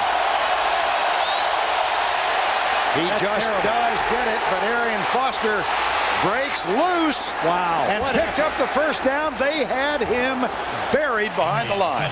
And the reason that they had him buried was because the play clock was down so far, I don't think the Tennessee offensive line thought Rick Clausen was even going to snap the ball. And Alabama just blew into the backfield and almost stopped that play behind the line of scrimmage. But credit Arian Foster again with the great effort. Watch the play clock in the Tennessee linemen looking. They didn't really get off the ball. But Arian Foster did not give up on the play and converted a huge first down. Freddie Roach missed the tackle. The middle linebacker. And here's Foster coming right out near the 49-yard line. I mean, that was big. I want to go back to, again, you say, well, that penalty on Rudy Griffin seemed like kind of a harmless penalty here to start the 3rd quarter. But in a game like this, those things are huge because in the first half, Tennessee was 2 of 7 on 3rd down. And the average yards they needed was almost 9 yards. Injured Dominic Lee down on the field for the Alabama defense. That penalty gave them 3rd and 4 instead of 3rd and 9. and they converted it thanks to the effort of Arian Foster. And Dominic Lee replaced Rudy Griffin after the. There's Dominic Lee, number 96. Normally when linemen get hurt, offense and defensive linemen, they're engaged with somebody and somebody else falls into their legs or into their body. Dominic Lee. Tim Brando. The trickeration. Yeah. Absolutely. Long as there isn't any slippage. Second down. Foster remains at the running back behind David Holbert, number 30. So a couple of youngsters in the backfield. It's Foster. And he works out grinding near the 45. He sure is. He's averaging over 5 yards a carry. And Gerald Riggs only averaging 2 yards a carry. So Philip Fulmer and Randy Sanders electing to go with the youngster, the redshirt freshman out of San Diego, California. And what he's doing, he's giving great second effort. He's not going down after the first contact. Well, this is a Tennessee football team that averages less than 100 yards per game. Alabama is extremely small at the defensive tackle position right now. Justin Britt and J.P. Adams, both much smaller than the guys they replaced. Try to bounce it outside. There's Arian Foster. Ramsey. Todd, you were actually right when you said Gerald Riggs didn't look right out there. Trainers were checking out his ribs. We'll get back to you with more information when we get it. Well, they must not be too bad.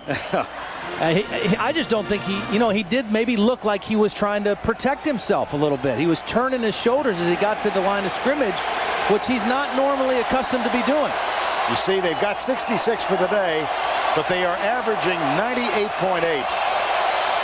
Here comes the blitz. Clausen steps up, delivers the ball. It's caught by Meacham, and he's dragged down for a loss of 1.5 yards. Mark Anderson made the tackle on him, didn't he? Mark Anderson and Robert Meacham were high school teammates, and they played AAU basketball as well. Yeah, Meacham was the younger, played up with older guys, and going at each other today. 3rd and 12.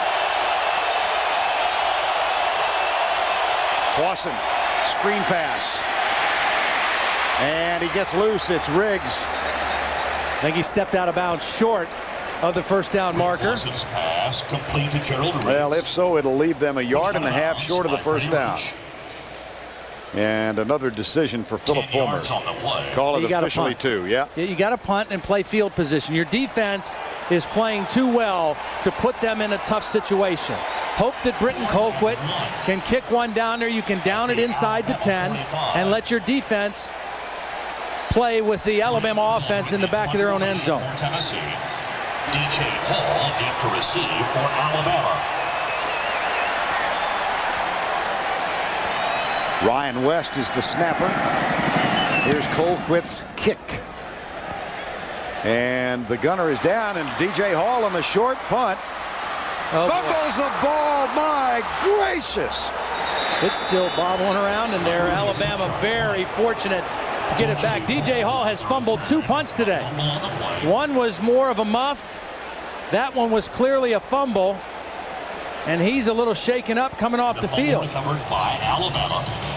He looks a little shaky back there himself. Tyrone Prothro 3 weeks ago.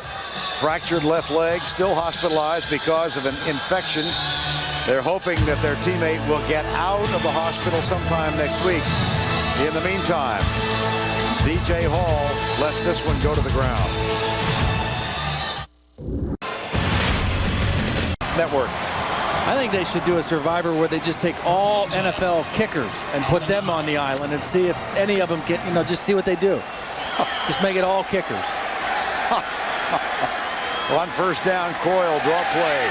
Darby, 2.5 yards out near the 12-yard line. Brody Coyle was talking about this rivalry with Tennessee and Alabama. His first memory, of course, he grew up hearing about the games, but he said the first game he attended was 1995 in Birmingham when Peyton Manning hit Joey Kent for 80 yards on the first play of the game. And Tennessee began this sequence of dominating games. They've won 9 out of the last 10. Coyle was there as a 6th grader, said he'd like to be present when the domination ends, and the trend has turned around. Here's Darby. They've got a long way to go to get on the boards in this one. Ken Darby met near the line of scrimmage by the interior It'll of the be Tennessee defense. They're down. USC leading Washington by 20. Texas rolling over Texas Tech. Tech is undefeated.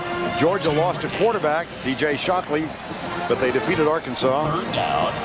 Miami, Georgia Tech postponed because of Hurricane Wilma. LSU, Auburn tonight, as are UCLA, Oregon State. Notre Dame leading by a ton, and Tech trailing. That's a quick look at the top 10. 3rd and 6. Brody Croyle has not had a lot of time to throw the football on 3rd down today. Stunts and a 5-man rush, and a flag is down. I think it's going to be 3rd and 11 now. Oh. This offensive line for Alabama, Brody told us yesterday, it's the best pass blocking offensive line he's played behind at Alabama, but they are young. Offense, 5-yard penalty, remains 3rd down. Penalty was on right tackle Kyle Tatum. He's a junior, but the 2 guards are redshirt freshmen. The left tackle's a sophomore. The only real veteran up there is J.B. Klausner, the center. He's the guy that has to kind of keep those young guys all on the same page, but this is not your ordinary front four that you're facing with Tennessee. And now they can pin their ears back on 3rd down and 11. With 6:25 to go, 3rd quarter. Stunts again. Croyle from the end zone. Heaves it on a turnaround play intended for Hall. And it went out of bounds. And did you see Brody Croyle? He threw that while he was backing up. And that's a quarterback who right now doesn't have a whole lot of trust in his protection in these 3rd down and yard long situations. He's backing up. He's falling away as he makes the throw. He threw it a little too early for DJ Hall. And that's all because of the pressure from this Tennessee defensive front. Highly possible now that Tennessee is going to get the ball inside the Alabama end of the field for the 3rd time in the ball game. They had a fumble inside the 10 early in the ball game. Here's shots. Good one. Boomer. Excellent. At the 40, Lucas Taylor. Flags are down. So is Lucas Taylor. Lucas Taylor on the return. 52-yard punt for the tiny guy who does those chores. Jeremy Schatz, 5'7" and 148 pounds. He'd be a survivor. One for Tennessee.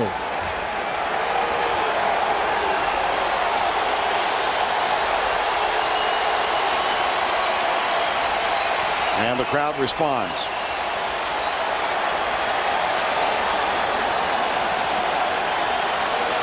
Rick Clausen. His parents, Jim and Kathy Clausen, back here from their home in Thousand Oaks, California. They have missed only 1 game in Rick's career, or Casey, his older brother. That was because of Hurricane Katrina, the game, or Rita, actually, the game at LSU. Here's Clausen. And Anthony Madison made a fine defensive play. Well, Alabama's defense has carried the day for them so far, and they are our Home Depot tools for success. Stopping the run, coming into the game, led by their 6 seniors, #1 in the SEC in total, to be pleased with the way his defense has played. Tennessee 2nd and 10. Deep handoff. Gerald Riggs, contact made, and Riggs is down. Gerald Riggs brings up a 3rd down. Looks like the need will be 6 or 7. 3 yards on the play. Freddie Roach, middle linebacker. 3rd down. Senior class, 9 fifth-year seniors, recruited by Mike DuBose, played for Dennis Franchione. Had Mike Price as their coach for a very short time, and now Mike Shula. They're bowl eligible now. They were off bowls for 2 years. They have been through a lot. On 3rd down, moving pocket. Clausen fires it. It's caught by Jonathan Swain. And while we have a moment, let's go back to New York and check in once again with Tim. Vern, remember how it was? Vern? My goodness. And a new punt returner now, Brandon Brooks, who stands all of 5'5". And they've uncovered the outside receiver. They're going after this one. He wears number 5, and this is a booming punt. And it takes a backward bounce. Looked like a 9-iron. Excellent work by Tennessee on the punt team. Number one, they protected the punter against an all-out block attempt. And then Colquitt with a beautiful high kick 47-yard punt that had that nice little wedge shot bounce back like your wedge. I wish. Partner. Oh, I wish. Next Saturday. One thing I haven't seen Alabama run today is a screen to Darby. He hasn't had a lot of room running. Might see a screen in this possession if they get a first down out of this territory. Here's Croyle back. Gets a good pass protection. Here's DJ Hall. And he's got a first down. That's a nice first down play for Alabama. You know, first down, Tennessee has to respect run pass. So, and hope that your defense continues to hold up. DJ Hall breaks wide to the right side on 1st and 10. Keith Brown is near side. Croyle has to flip it out because he was under pressure, and he finds Kenneth Darby. Well done. Across the 25 and out of bounds, pushed out by Kevin Simon. Take a look at the SEC West standings. Alabama, but they've got Auburn yet to play. That's their final game in regular season. LSU comes in here on November 12th. And the East standings, of course, Georgia undefeated with a 5-0 mark. Florida and Tennessee, Vanderbilt, 2 losses each. Of course, Auburn and LSU playing each other tonight down in Baton Rouge. A big game in the SEC. Here's Croyle, and he wants a bunch, and he's got Hall open, and overthrows him. Oh, Betsy. Boy, they had it. That's the second time that he's had somebody running free that could have been a score, and he's overthrown them both times. I may be reaching here, but is it the difference in pro throw speed and Hall speed? Well, Hall has great speed too. Now, you know, he's coming off the injury. He's dropped a couple punts. He looked a little shaken up after the last fumbled punt. He may not be running as well as he normally does, but they just misfired on that one. Had it for the touchdown, no question. 3rd down. Here's Croyle. Now it's 4th down. 3rd down, it's too tough against this defense. 1st and 2nd down, they can make a big pass play. 3rd down, they can't protect Brody Croyle against this front. They don't have to bring 6 or 7. They only have to rush 4. Jason Hall's there. Turk McBride's there. They are too good up front for Alabama to block in 3rd down pass situations. On 4th and 11, Mike Shula's team has to go to the punt. It's Jeremy Schatz and Lucas Taylor, who had a 21-yard return in the first half, posted at the 38-yard line. This one high but relatively short, and a fair catch called by Ivy. Yes, he did. He definitely fumbled. Yes, he did. D'Amico Ryans right there. He went down to the ground, but I don't think he ever had the football. He touched it, but he never had it, so it couldn't have been the ground. The critical thing that happened with that turnover is they have flipped the field position. This is a field position game, and you've seen Schatz have to punt almost from his end zone. Now, even if they don't score and have to punt, they have a chance to flip the field completely on Tennessee. Gain of 4 by Darby, 2nd down and 6 at the 45. No score. Lucas Taylor, muffed punt. Turnover. They've got to throw on 1st and 2nd down. They can't have 3rd and 6 or 7 or more than that against this defense. Draw play. Darby gets a great block in the corner, then a stiff arm. He's at the 40, a yard short of a first down. And a flag. That might go against Kyle Tatum for a late hit or at the end of the play. And an Alabama player down. It's Keith Brown. Oh, boy. Now he's up. No. Now he's limping. They've already got Prothro in the hospital. Ezekiel Knight is going to take. Just can't do that. I mean, Philip Filmer said against good teams, we can't do the things that we've been doing that have been killing us. That is something that kills you against a good team. And so a first down at the 25-yard line. Ezekiel Knight is the wide receiver. Darby on the handoff comes over left guard, and he is tackled at the 23-yard line. 2:12 to go in the 3rd here. Let's check in with Tim back in New York. All right, Vernon. Very good question, Tim. And another player down now. Antoine Stewart. Antoine Stewart, the safety for Tennessee, is the injured man. That will bring in Demetrius Morley, his backup, who is a true freshman, a very talented youngster. They expect to be an outstanding player here, but a true freshman nonetheless. Looks like Stewart is going to be okay, but at least for one play, there'll be a true freshman in at free safety. And I'm sure that Brody Croyle and Dave Rader and Mike Schuler are aware of that right now as well. Don't let the home team down. So Stewart gives way to Morley. Mike Schuler, last chat with Brody Croyle. For additional information, look at www. 24 passes, 24 rushes. Yeah. But the problem is when they've had those pass plays called on 3rd down and 6, 7 or more, it just has not worked. I mean, they've got to stay out of those situations. That's why this play right here, 2nd and 7, is so critical. Get something positive out of it. High formation again, 2 wide receivers left. And Croyle drills it. Caught at the 16-yard line.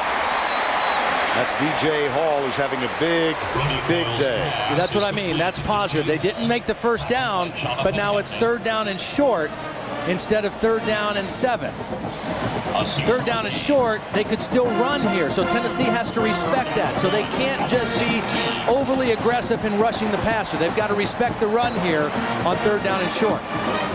DJ Hall came in having caught 13 passes in the first 6 games. He's made 9 receptions today. 3rd and 1. Alabama 0 for 3 on 3rd downs so far in the 2nd half. Power eye. Handoff. Darby reaches. I think he got it. See, that's the difference. 3rd down and 1, 3rd down and 2. You can run the ball if you've got a great back. Wow, they're not giving it to him. It looked like he reached that ball forward, but they're signaling 4th down right away. Dancing around the hole, reached the ball forward, but they marked it down short of that yard line. Oh, brother. They're going for points. Bad spot. Yeah, I think it was a bad spot. And so they bring Christensen on. Matt Miller to hold. They're down to 5 seconds on the play clock. They've already wasted one timeout. You don't want to waste another one here. There's the snap into the wind. The kick is up. Jamie Christensen breaks the scoreless tie. 33 yards out. Money delivers. That's his nickname. So given to him by Matt Miller, the holder, earlier this year.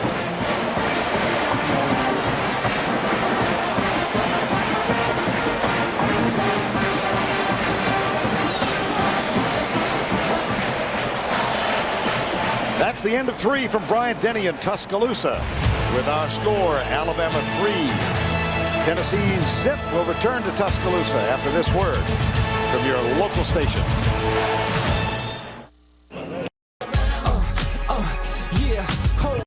Fifth-year senior Brody Croyle, Rainbow City, Alabama. Alabama born and bred. Tough as nails, even though he's not a very big guy.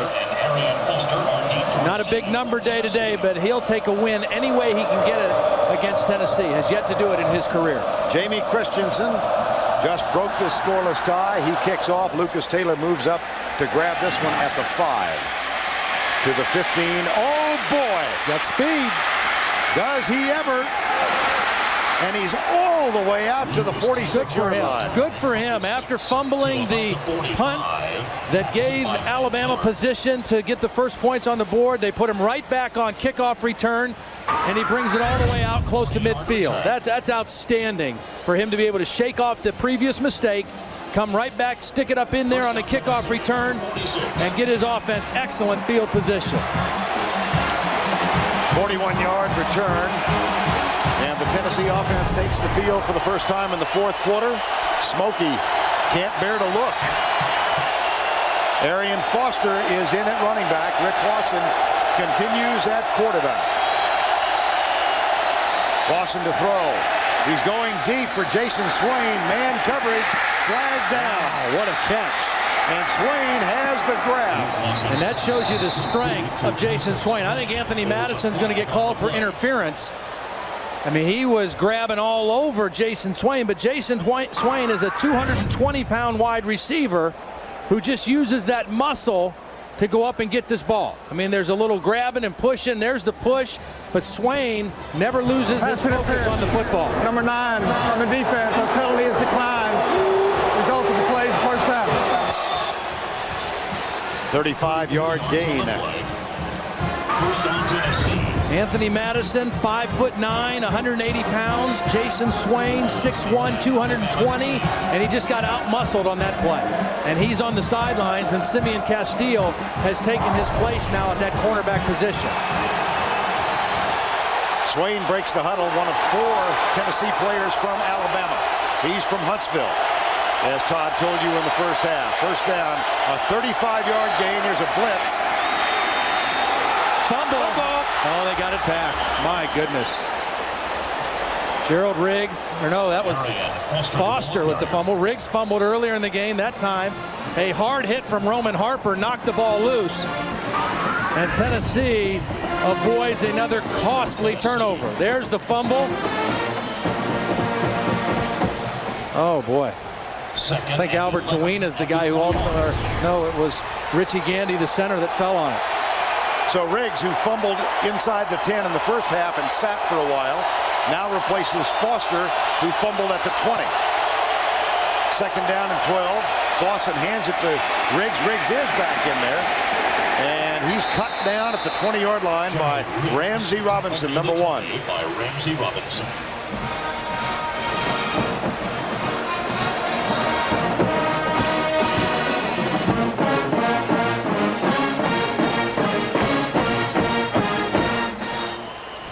Third and 10. Well, if you're Rick Clausen right here, you've just got to be smart with the football. If you can convert it, great. If not, you're in Will Hoyt's range. It's 3-0. Don't be careless with the football, whatever you do here. Alabama has 3 down.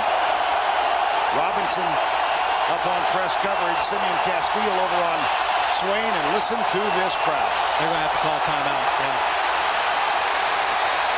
Well, when that happens, that just kind of fuels the defense, too. There is a flag. Yeah, they picked it back up. They give the quarterback timeout there. But when you look like that, and linemen are looking around, and everybody's trying to hear, that just makes the crowd get even louder. So they had to take a timeout. Rick Clausen calls time.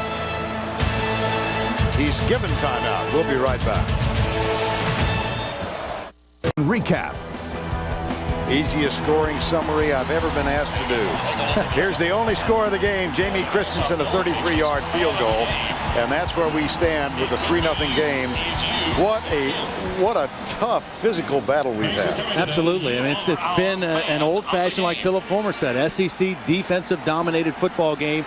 And it's now when those intangibles, a play on the special teams, a turnover, that's what's going to swing this game. And for Alabama, when they scored, it was a special teams play and a turnover, a costly penalty. They got 3. Special teams play set up this drive for Tennessee, plus the big throw. But now 3rd and 10 for Rick Clausen.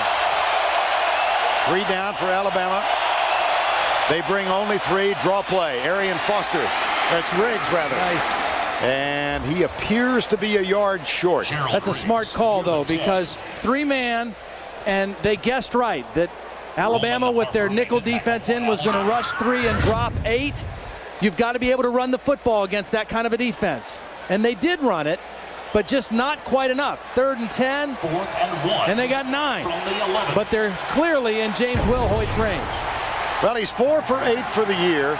You brought up a very salient point. He's got 2 blocked this year. And he did not look great in warm-ups before the game, despite Philip Fulmer telling us that he's been kicking it great the last 2 weeks. I didn't think he looked too good kicking it, going in this direction in pregame. And they may not get this one snapped. They do not. Yeah.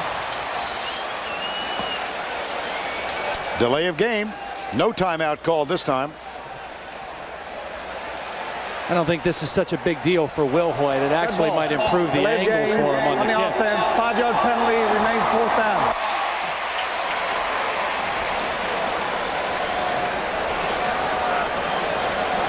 Becomes a 32-yarder to tie the game. Snap important, hold important. The holder here, Casey Woods. His dad is the running back coach, Sparky Woods, for the Alabama Crimson Tide. An important transaction right here.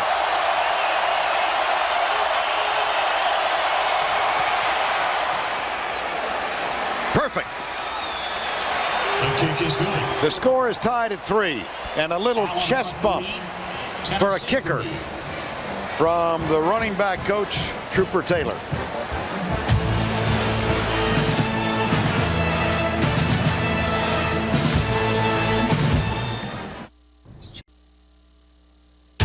The Home Depot SEC on CBS is sponsored by Sonic, City, BP, and by Mitsubishi. 3-3 ball game. Alabama, Tennessee meeting for the 88th time. We mentioned at the beginning of the broadcast that Tennessee has won the last 3 trips here. Wednesday on CBS, Criminal Minds is TV's top new. James Wilhoit will kick. Wilhoit, who just kicked the 32-yard field goal to tie this one, will kick off. Brandon Brooks and DJ Hall and Brandon Brooks. The deep man on your left is 5'5" Brandon Brooks. On your right, 6'3" DJ Hall. Short, taken by Hall at the 15. Gets around the corner and moves out near the 35-yard line. And that's a bad special teams play for Tennessee, because right away you give Brody Croyle on the Alabama offense good field position to work with. Brody Croyle, who after the win against Florida was placed the cover after we beat Nebraska and we're undefeated. We had a week off, and then we came down to Legion Field in Birmingham and got whacked by Alabama. So I'm part of that jinx lore. Croyle nailed for a loss back at the 25-yard line. First time that Tennessee's been able to get to him on first down, and that's a good move by John Chavis, anticipating a first down pass and bringing some linebacker pressure. Kevin Simon is going to come on the blitz. Omar Gaither's going to blitz. This was a third down blitz on first down, anticipating the pass on first down. And again, you see, when they pin their ears back and come, Alabama not able to protect. The third sack of Brody Croyle in the game. John Chavis, appreciative of the effort of his defensive end, Paris Harrelson. 4.5 sacks for the season now for Harrelson. And a loss of 8 at 2nd and 18. Play clock, and Brody Croyle. That's their second timeout used by Alabama here. That leaves them with only one, with almost 11 minutes left in the game. 10:58 remaining. 3-3 ball game. Back to New York in a game that could be the catalyst to a bowl game for one of those two. Vern? All right, Tim. Indeed, some seats better than others here at Bryant-Denny. But at least you're getting to view it live. 2nd down and 18 back to play. High formation again, and Croyle straight drop back. Swing pass out to the right side. Darby. And he is brought down. Oh, boy. Brody Croyle's pass. Kevin Simon, who has had a huge day today. He sure has. Omar Gaither as well. Those two linebackers have been all over the place. And Alabama, after 148 yards in the first half offensively, right around 50 here in the second half, and facing a third and very long situation. And the same thing applies now for Brody Croyle. You got to be smart with the football, get what you can, hunt and play defense, because that's what this game is all about right now. You can't have another turnover, and you can't make a bad mistake. Keith Brown is back on the field, injured earlier in the quarter. Croyle, wow. Jailbreak. I mean, they cannot block them. On third down, out of the shotgun, they can't block. Kyle Tatum, no chance against Paris Harrelson. I mean, Paris Harrelson is just going to run right around him. It's not even, he doesn't even have to use a move. He just uses his speed and goes right around Kyle Tatum. That is the 5th sack of the ball game by the Tennessee defense, and it's the 2nd for Paris Harrelson. They knew this was the best front seven they faced. I think they're even better than they anticipated. And 4th and 24. Jeremy Schatz Lucas Taylor moves up to grab it at the 43-yard line. Nice tackle. Guess who? D'Amico Ryans. Plays on all the special teams, but nonetheless, Tennessee will start with excellent field position. Because of that sack on first down, it really put Alabama in a hole, and Tennessee, their offense, with the short field. 9:23 remaining.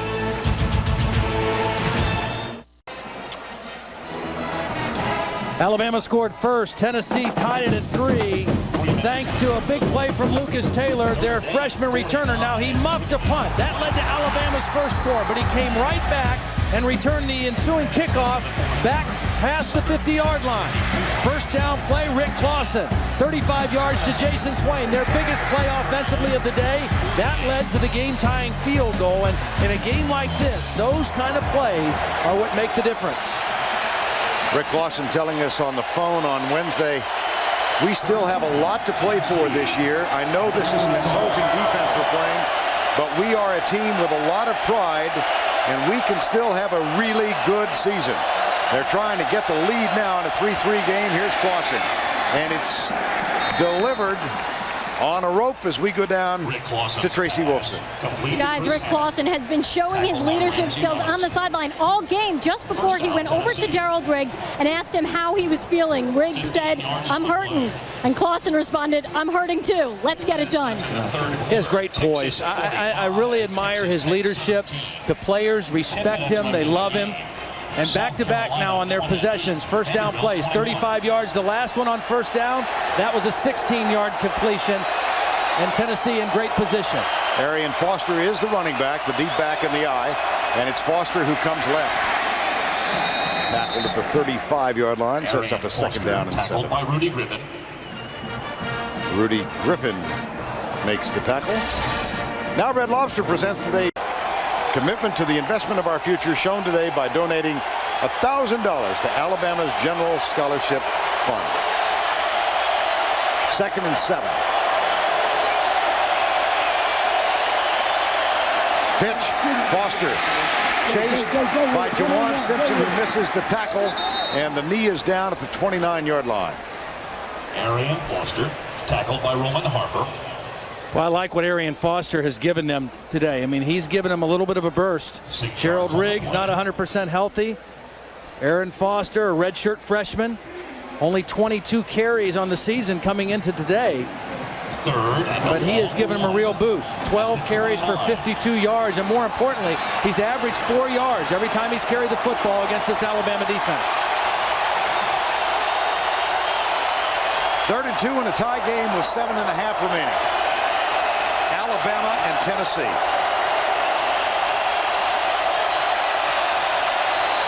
Foster hesitated, got out of the tackle of Gilberry, and apparently got the first down. Let's check the spot.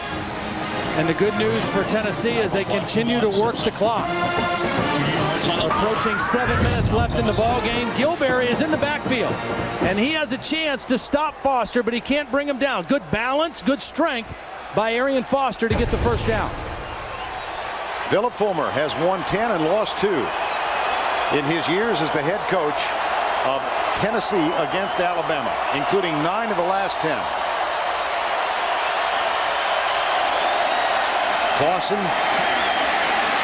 Riggs, out of the tackle, to the 5, 1st and goal, Volunteers.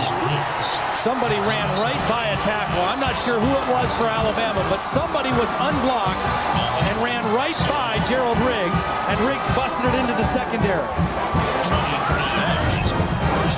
Take a look at this play as Riggs brushing it outside. Simeon Castile can't get him. He ends up dragging him down, chasing him down, but a couple bad tackles and a couple bad angles. Charlie Peppra with a bad angle, not able to make the tackle, and Gerald Riggs with his best run of the afternoon. But Riggs is now down, and the medical staff is out on the field attending to Gerald Riggs.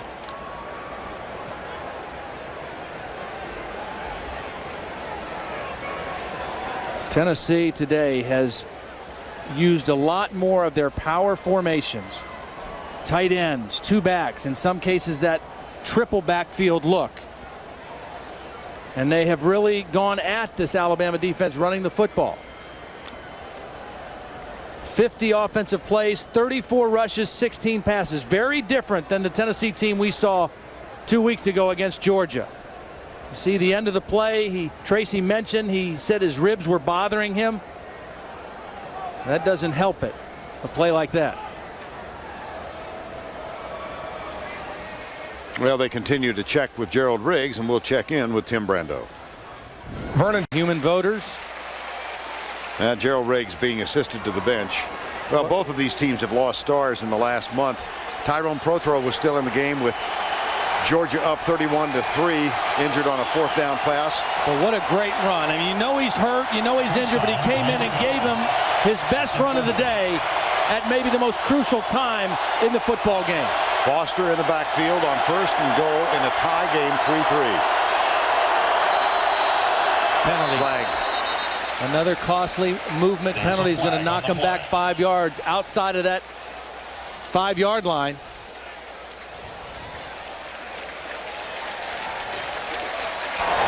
Dead ball.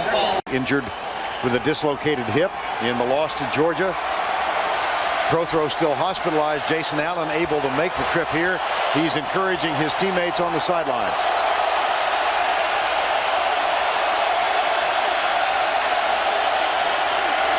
Foster trying to dart outside. Good job, DeMeco Ryans. Beauty. His 11th tackle today.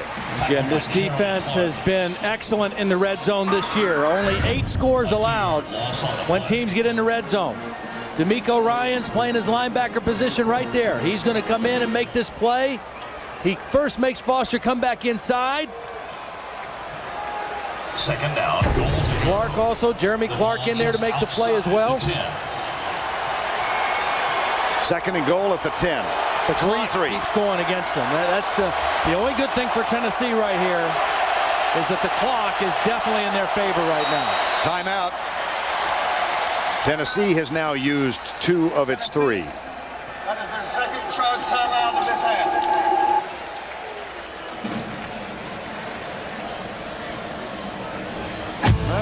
Philip Fulmer's team in scoring position in a tie game.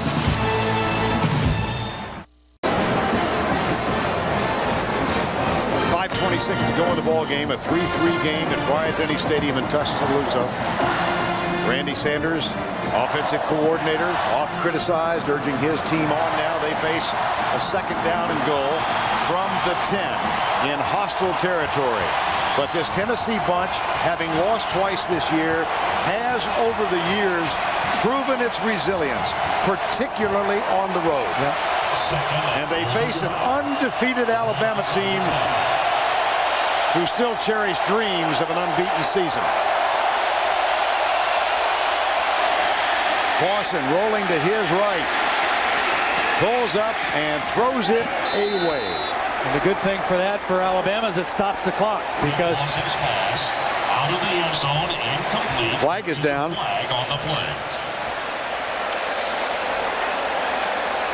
Well, He's certainly outside the tackle box. It can't be intentional grounding. It has to be something else, maybe an illegal man downfield. Past the line of scrimmage, perhaps? Yep, looks like they're putting it away. Uh-huh.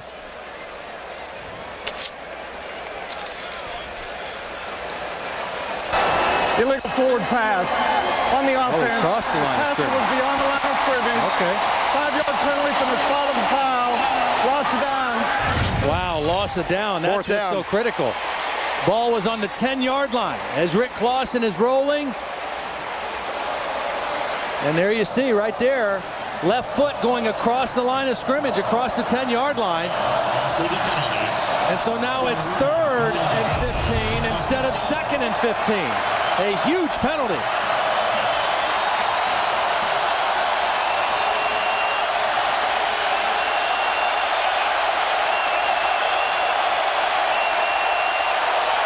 Clausen, screen pass, right side. Fumble in the end zone, through the end zone. Oh my goodness gracious. He might have scored a touchdown. Touchback. Instead, Alabama stops him. Touchback. touchback. Unbelievable. Corey Anderson, the 275-pound fullback, on the screen. It's a great call by Randy Sanders. 3rd and 15. The screen. They've got linemen out in front. He's got a full head of steam. Roman Harper, number 41, got his helmet on the football, and Alabama turns Tennessee away again.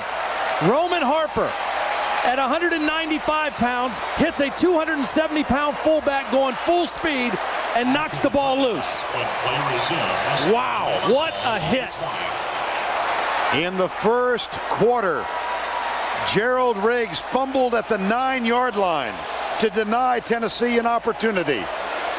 In the fourth quarter, with 5:08 to go, Corey Anderson fumbles through the end zone.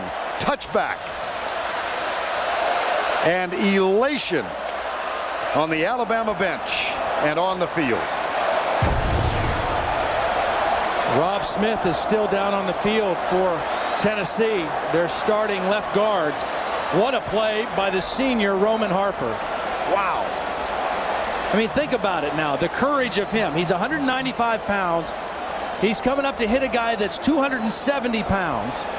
And he just did not back off one bit and knocked the ball loose. Pivotal play in the ball game. One of 6 seniors starting on this defense. Roman Harper, I thought he was going to score, and Harper knocks the ball out with the perfect hit.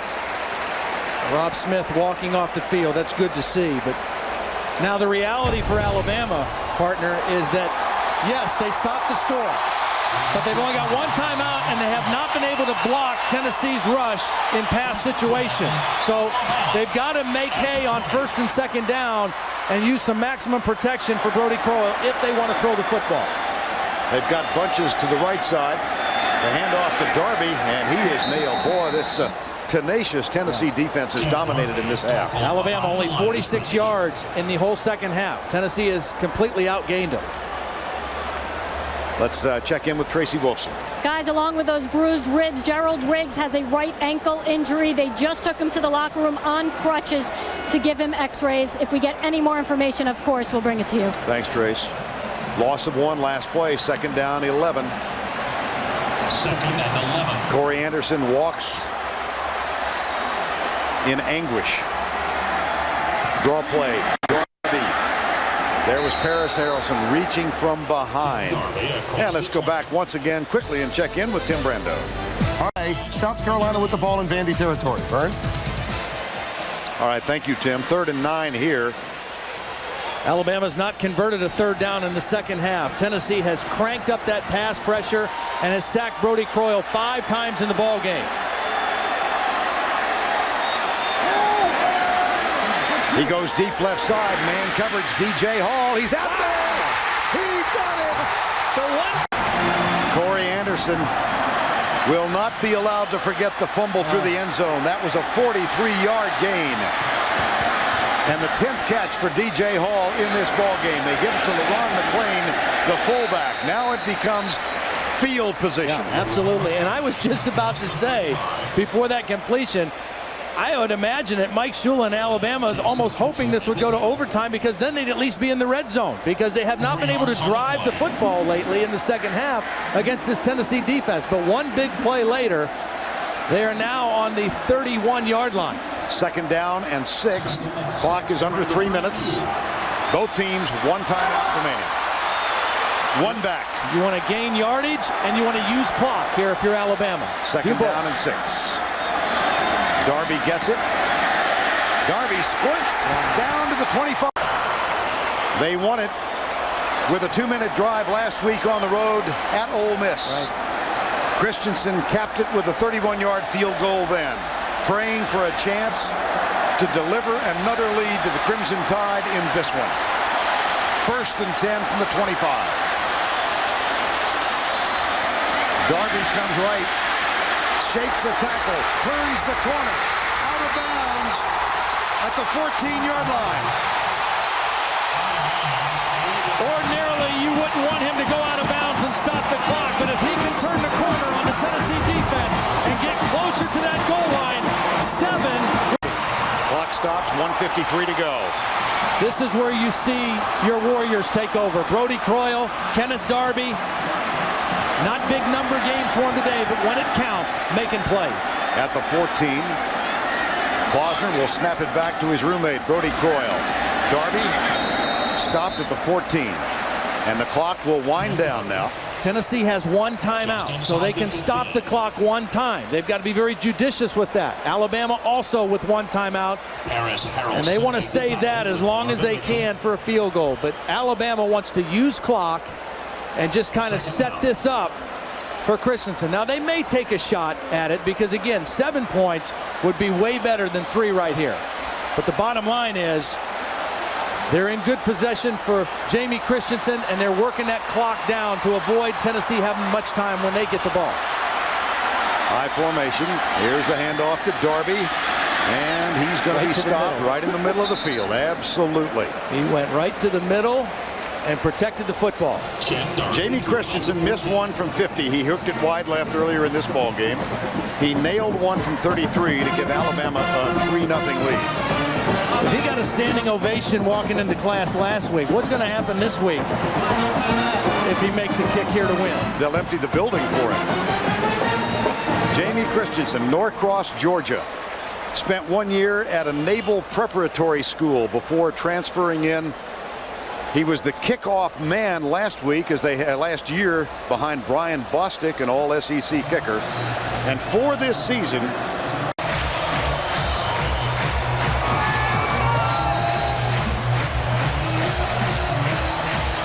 it was Corey Anderson's fumble through the end zone that made all this possible. And then the huge pass from Brody Croyle. Let's check the CBS Sportsline stat of the game. Red zone defense today. Get complete game stats at CBSSportsline.com. Well, here comes a take the knee by Brody Croyle. Tennessee cannot stop the clock again. They're setting up the game-winning field goal right in the middle of the field. And Brody Croyle goes right to the midway point. We showed you Jack Straw with Condoleezza Rice earlier. He knows about kicking the ball from soccer. Do you think he understands the magnitude of this kick right here in Tuscaloosa, Alabama? Well, he'll certainly hear the noise if Christensen can convert it. Or the silence. University Police. Philip Fulmer's team has won the last 3 trips here. Brody Croyle is right next to the umpire, and he's saying, look, we're gonna call the timeout. Excellent clock management for the second week in a row by Brody Croyle and the Alabama offense.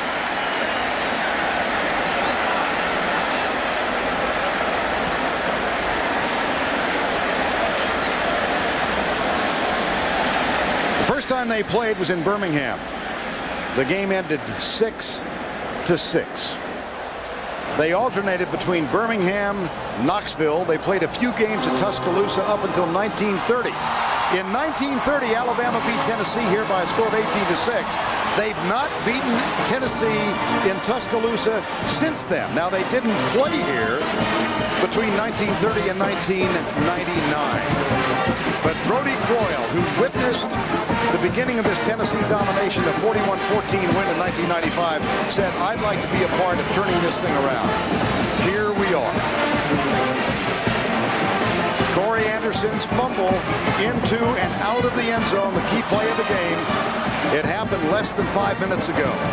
Roman Harper with the hit, shoulder and helmet right on the football. Ball goes out of the end zone, and then the long pass from Brody Croyle to DJ Hall to set up this winning kick attempt.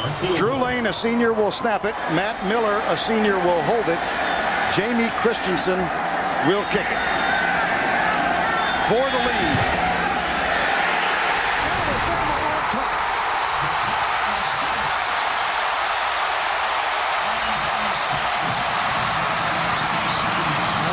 Shula's telling him is, hey, you still got to kick off.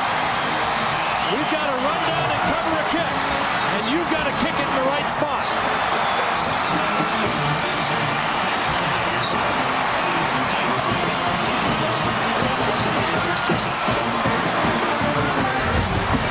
Perfect snap, perfect hold, perfect kick by Money.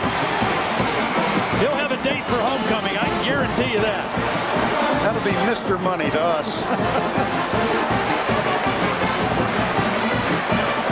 Back-to-back weeks, the offense, when the game was on the line, making the play, and that Corey Anderson, the look of dejection. Jamie Christensen, Norcross, Georgia. In his dreams, he hoped for back-to-back weeks like this. We mentioned this rivalry. The only time in the last 9 years that Alabama has won was in Knoxville, 34-14 in 2002. A chance to change all of that. They've not been 7-0 since Gene Stallings was the coach, and they went there in 1996. Mike Shula looking for his first career win against the triumvirate, Tennessee, Auburn, or LSU. His dad, Don, is in attendance today. He, unlike Jack Straw, understands the significance of this game. And this kick right here important. Lucas Taylor returned the last one out to the 50-yard line. They've got to cover this kick effectively. Christensen, it will be taken by Taylor, 3 yards deep to the 10. And cut down at the 22.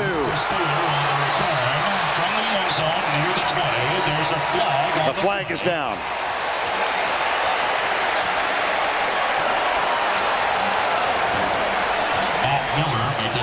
Matt Miller, who just held for the go-ahead field goal, made the tackle. You know, if Alabama holds on here and wins this game, you just get the sense, as we've talked to the Alabama players, particularly these seniors, guys like DeMeco Ryans and Brody Croyle, they've been through so much here in this program. More negative than positive, and yet here they are, their senior year, experiencing what they always wanted to experience here as Alabama football players.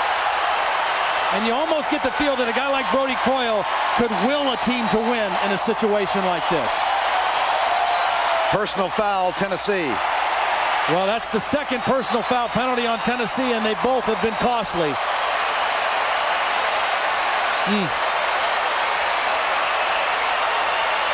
There were 2 fouls on the play. During the return, holding the 28 of the receiving team. We had a dead ball foul, personal foul against Tennessee. Half the distance to the goal will be first down. Jesse Mahalona from Kona Kalu in Hawaii. Eric Ainge has come in at quarterback because of the strength of his arm. And they're pretty much down to one play now because of that penalty. They've got to just go ahead and launch it and pray.